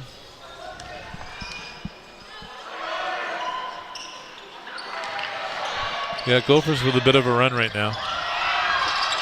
Oh, but here we go. Over there. Schikowski with the ball from the outside. Lawrence picks it up. Gets the rebound. She pushes the ball. Shetler over to Brar. Brar's pushing. Brar. Oh! Tries to thread the needle, but Van de Graaf gets a leg in the way. Really looking to push that ball. Yep. Very quick, eh? Just pass. Brar pass over to Diatu. Lawrence sets a screen for her. She picks up the ball. Shetler's cutting. Good cut, right to the basket. Very good cut. Shetler for 2. Garden City now extends her lead to 12. Oh, but Edwards answers. Edwards the 2 into the foul line. That's right. And Edwards playing with lots of spirit in this 4th quarter right now. Like she's playing tough. She's stepping in the lanes. She's looking to push the ball. She's looking to go to the basket. Playing tough. Now trying to convert a three-point play. Yes, she does. Can that lead into 9 now? Garden City 63, Vincent Massey 54. Still lots of basketball. 6 minutes and 30 seconds left. Oh. Got a hard push off there. Hard push off, yeah, too. That's going to be Vincent Massey ball, and Vincent Massey wants to use this here. If they get a conversion, then that cuts really into the lead. Edwards now with the ball. Shikowski says, let's go the other way. Shikowski now with the ball, looking for a screen, but going to base. Oh. Tough move. Tough, not quite finding that touch that she had before she stepped off that fourth foul, but you know she's going to find it pretty quick. Ooh, physical play underneath. Yeah. Making it tough for Lawrence to grab that ball and turn. Oh, and it's off Lawrence, so it's going to be Vincent Massey ball. Van de Graaf. Over to Mayher, cutting to Edwards. Edwards coming up with the ball. And we've got a foul. Working hard to get to the rim there. Yeah. Drawing 3 defenders over. Yeah, absolutely. Coming back into the game for Van de Graaf is number 4, Ogundeep. Theo Ogundeep stepping onto the floor, and she's got to be careful. She's got 4 fouls, and of course, if she gets another one, that'll be, you know, an early night for her. As well as Edwards makes this basket, but of course, you want your energy players on right now as you're kind of coming to that lead. Edwards playing tough, makes both those shots. Now she's playing up. Vincent Massey playing some heat on Ogundeep. Lawrence sets a screen on her. Shetler frees up, pulls up the ball. Now Lawrence with the ball, back to Shetler. Shetler baseline. Oh, I think that's 5. Yeah, that'll be 5. So Ogundeep coming in, just bring some energy.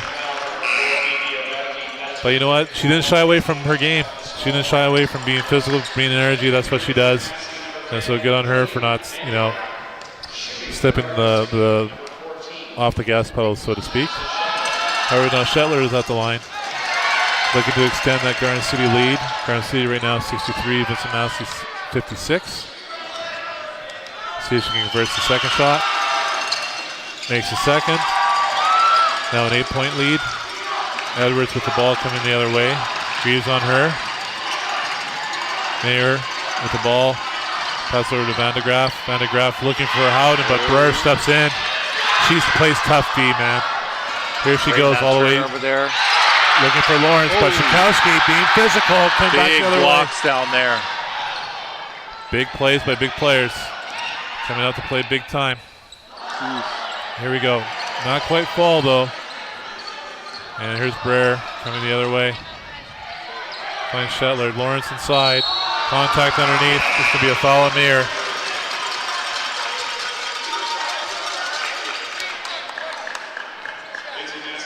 And that'll be Lawrence going to the line. And Lawrence was definitely hitting her shots before in the third quarter. We'll see how she does now. Guernsey's got to be careful. Excuse me. Guernsey's got to be careful. They got 14 fouls. Right Garden now, City getting to the line a lot. yes. So you got to be careful here. They're trying to extend that lead. Now, if they take fouls, they'll be sending Vincent Massey to the line and stopping the clock and getting back into that. All right, Coach. Here it is. People dream of this close game, fourth quarter. That's right. That's how you want it. Yeah. What do you think coaches are doing? Are drawing up right now for their teams? I think I'm going with my people. Yeah. Right? The people who got you here. Yes. I think you go with those people. Yeah. Right? Sure the difference makers. I think you go with number 14. You go with number 11 is playing really, really well right now for the Trojans. Yes. I think you run the ball through those people. Absolutely. Yeah, Jennifer Edwards playing with lots of energy this fourth quarter. And, of course, Shikowski always making her presence known, like just that physical play. And, again, not quite finding her touch as she stepped on the floor, but I imagine that's not going to be a long-term thing. She'll find that. That's right, and it's a close game, and there's still 5 minutes left. It's a lot of game. Lots of game. Lawrence on the line. Shooting 1 of 2. Makes her first. extends that lead to 9. Lawrence settling in. Second shot. This time rims out. Massey with the ball. Van de Graaf on the sideline. Has Edwards cutting middle. Looks over to Howden. Howden down low. Big move. Oh, tough move on the low block. We got a push off again. Oh, wow. That's big for Vincent Massey. With a convert here, they can cut the lead into about 5 or even 4. That's huge. And you mentioned earlier, you want these big plays right at the right time. Edwards finds Shikowski underneath. Nice pass. And Shikowski, big presence underneath.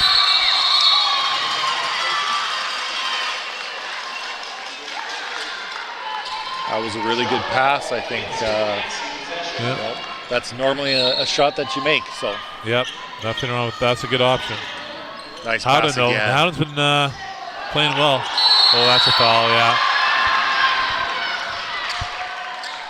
I think that's 4 fouls there. Yeah.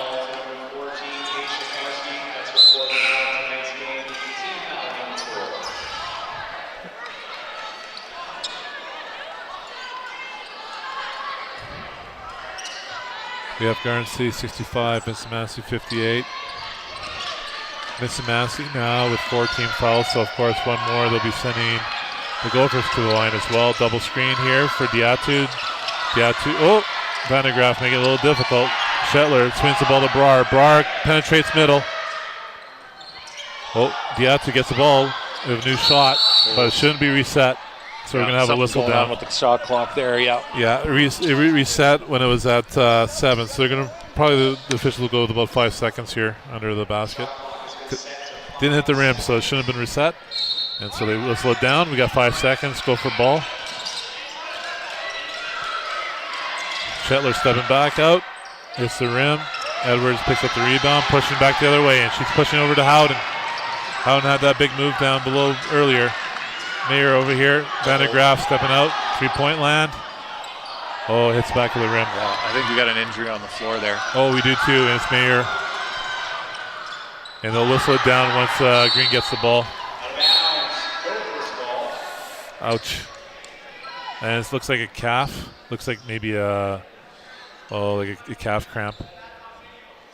We saw that yesterday in the boys junior varsity boys final. Hey? Yeah, it's just one of those things. Like it's players are giving it and playing tough, and all of a sudden land a little funny or leg cramps up. But here she's walking it off. Now of course she's getting assistance, so that means we have to have a sub onto the floor. And so into the game will be Arnold. Arnold stepping onto the floor. We have 4 minutes, 7 seconds left in this game, and it's close. It's Garden City 65, Vincent Massey 58. Garden City ball on the baseline. Shetler with the ball now. Penetrates middle, gets the ball up. It's a back. Vincent Massey comes up with it. Edwards now. Edwards bringing the ball up. Kicks over to Van de Graaf. Van de Graaf with the ball. Van de Graaf gets it back. Howden down low, and that's where she gets all of her baskets. Nice.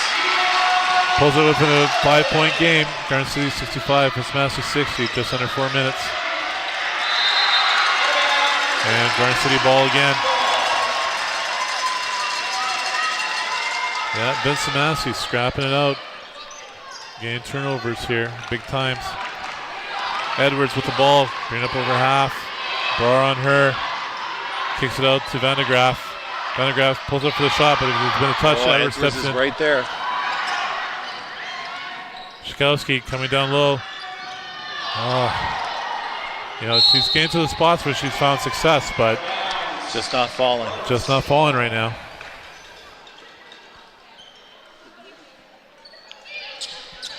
Diatu with the ball. Diatu coming up middle. Here we go. Screen for her. Lawrence sent up. Lawrence looking for the roll. Here we go. Clark down low. Oh, goes off the back. So that's going to be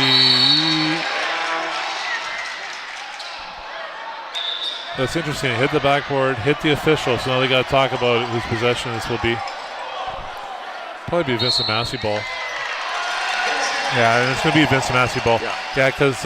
ref's out of bounds. Exactly. Good call, Coach. All right, Edwards with the ball. Vandegraff now. Attacking left, going to the baseline, looking to scoop. Shikowski, deep three. Oh, just falls off the short rim. Tough. Brar pulls it up. Over to Clark. Clark takes, coming down. She's going to attack. Oh, Shetler coming in. Gophers getting a second chance here. Lawrence with the ball now. No. 5 on the shot clock, even though the audience is saying 3, 2, 1. Ooh, floater through the middle. Big shot. Garden City up by 7. 2:22 left in the game. 67-60. Howden. Yeah. Howden coming out with the ball, but she was fouled, and of course that's going to be. It's already 5 team fouls, so they're going to the line.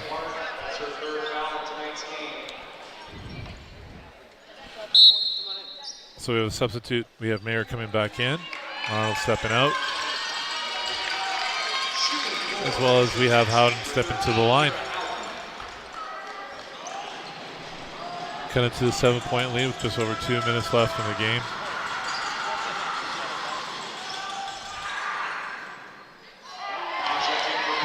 All right, Howden's going to take her time with the second one. Howden's had a very solid game. She's just been a solid presence, converting here, making good choices on defense. Now stepping the line. Kind of to that lead. Shot is up. Makes the second. 6-point game. 6-point game. 2 possessions. And Vincent Massey picking up full court here. Edwards on Brar. They're going to try and get a little steal here. Oh, Shetler coming back to the ball. Make sure that's protected. Diatu now. Penetrate middle, but Vincent Massey gets hands up, and it's Shikowski over to Mayer. Mayer finishes. Oh, good finish down there. 4-point game, just under 2 minutes now. Stopped at 1:59.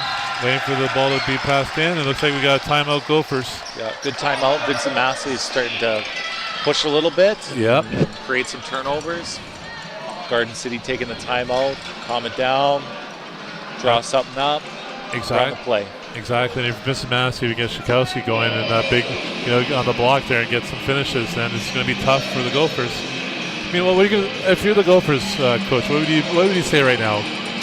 Well, I think we've seen this little run back. Yep. Because Vincent Massey is putting the pressure on defense. Yes. They're creating some turnovers. They're playing very, very physical down there. So I think you got to take care of the ball. Yes. Right? You're up. Yes.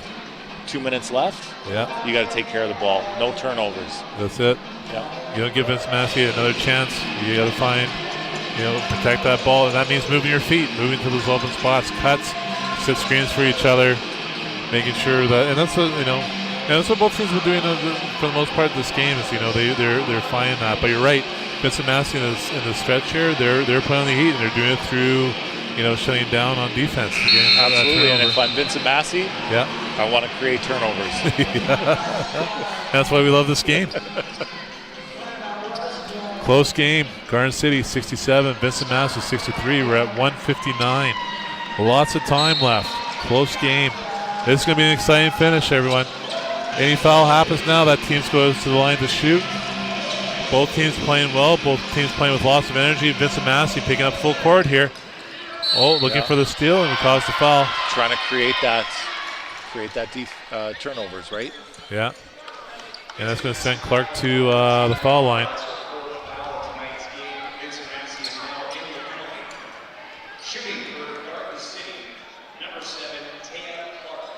Yeah, that's Taya Clark stepping up to the line.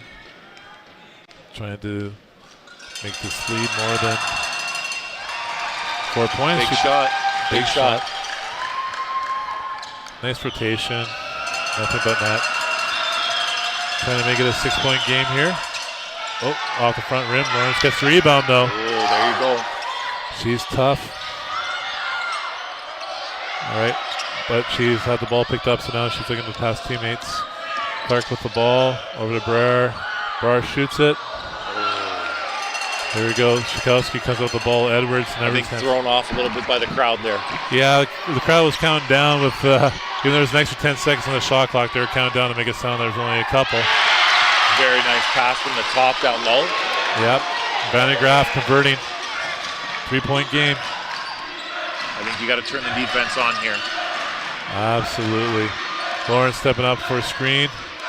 Shetler now with the ball up high. Van de Graaff on her. Shetler looking to penetrate. Picks the ball up. Gets it to Greaves. Greaves over to Clark. Off the screen. 1 second on the shot. She gets it off. Huge three. Gets the shot off with 1 second. 3-point. Wow. Wow. Look at that. That's a difference right there. Yeah. Oh, Shetler stepping in. Van de Graaff fouls.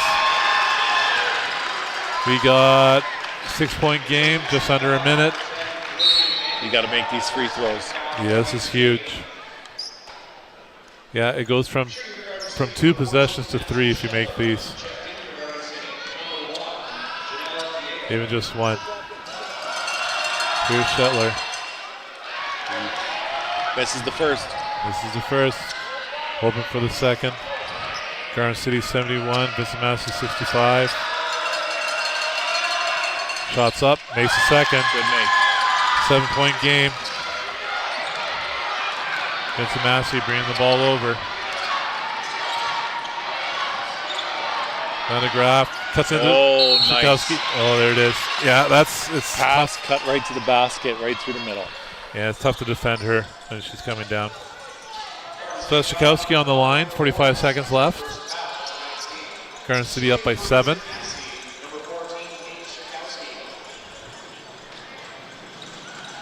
Shikowski here on the line. First shot is up. Hits the rim. Looking to convert on her second. Make it a 6-point game. And you know Vincent Massey is going to be coming with full court heat after this too. Yeah. On the make, just going to be up on the ball, trying to get that steal. Oh boy, 2 missed foul shots there. That's tough. That's tough, and Lawrence coming out with a big rebound, taking care of business. Oh, Miss Massey. Edwards coming up with the ball and trying to bounce off of one of the Gophers' feet, but inadvertently throwing it off of Howden. Well, we got 36.2 seconds left. Garden City ball here. I wonder if we'll get a timeout if Garden City gets a make here. Ooh, there's a foul. That's tough. We're going to send them to the line. And that's Clark who made her shot earlier. And I think you got to make it tough like that, right? And risk the foul. Yeah, you're absolutely right. You got to be going for the steals right now. You're not only trying to battle that 7-point lead, but right now you're also trying to battle the clock a little bit.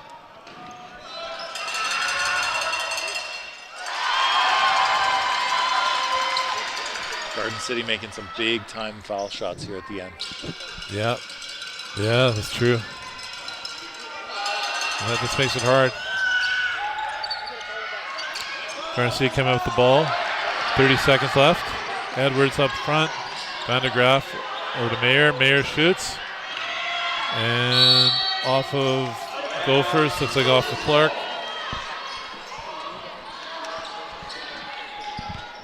So Van de Graaff will be throwing the ball in. We got 23.5 seconds left. And Edwards with the ball. Inside. Get some quick shots off. Yeah. And right now you just want to, if you're going to see, you just want to kill that clock as much as you can right now. And of course, if you're the Trojans, Vincent Massey, you want to take quick shots. Yeah, you gotta take those quick threes. And it's tough now though. Garden City 73, Vincent Massey 65.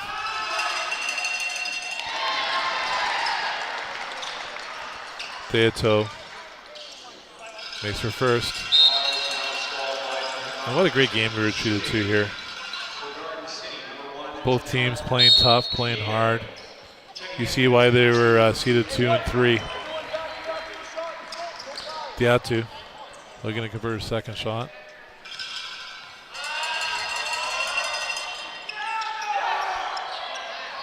And there it is. Edwards bringing the ball up. Kicking it out over to Howden. Howden's going to drop a 3. Oh, not quite fall. There it is. Edwards underside. And we got a foul going to the line with 1.5 seconds left, as Edwards will be going to the line. And at this time, I just want to throw a shout out to all the partners of Provincials, which is Sport Manitoba, Dairy Farmers Manitoba, Boston Pizza, Manitoba Credit Unions, Manitoba Hydro, Spalding, Payworks, Luscious Orange, and Huddle. As Edwards hits her shot, we have a timeout for White. And and again, special thanks to Dairy Farmers Manitoba, again sponsors for these provincial games. Tonight we saw two great games. Of course, in our first game we saw the Dakota Lancers advance over top of the Dale McIntyre Maroons, and so they'll be playing on Monday night against the Garden City Gophers, the number 1 and number 2 seeded teams in the province. So it's outstanding. Yeah, that's that's the way they draw it up in the scripts. But again, all 4 teams tonight, great seasons, great coaching both ways, and congratulations to both teams, and congratulations to Garden City for what they will be finishing this game off in just a second.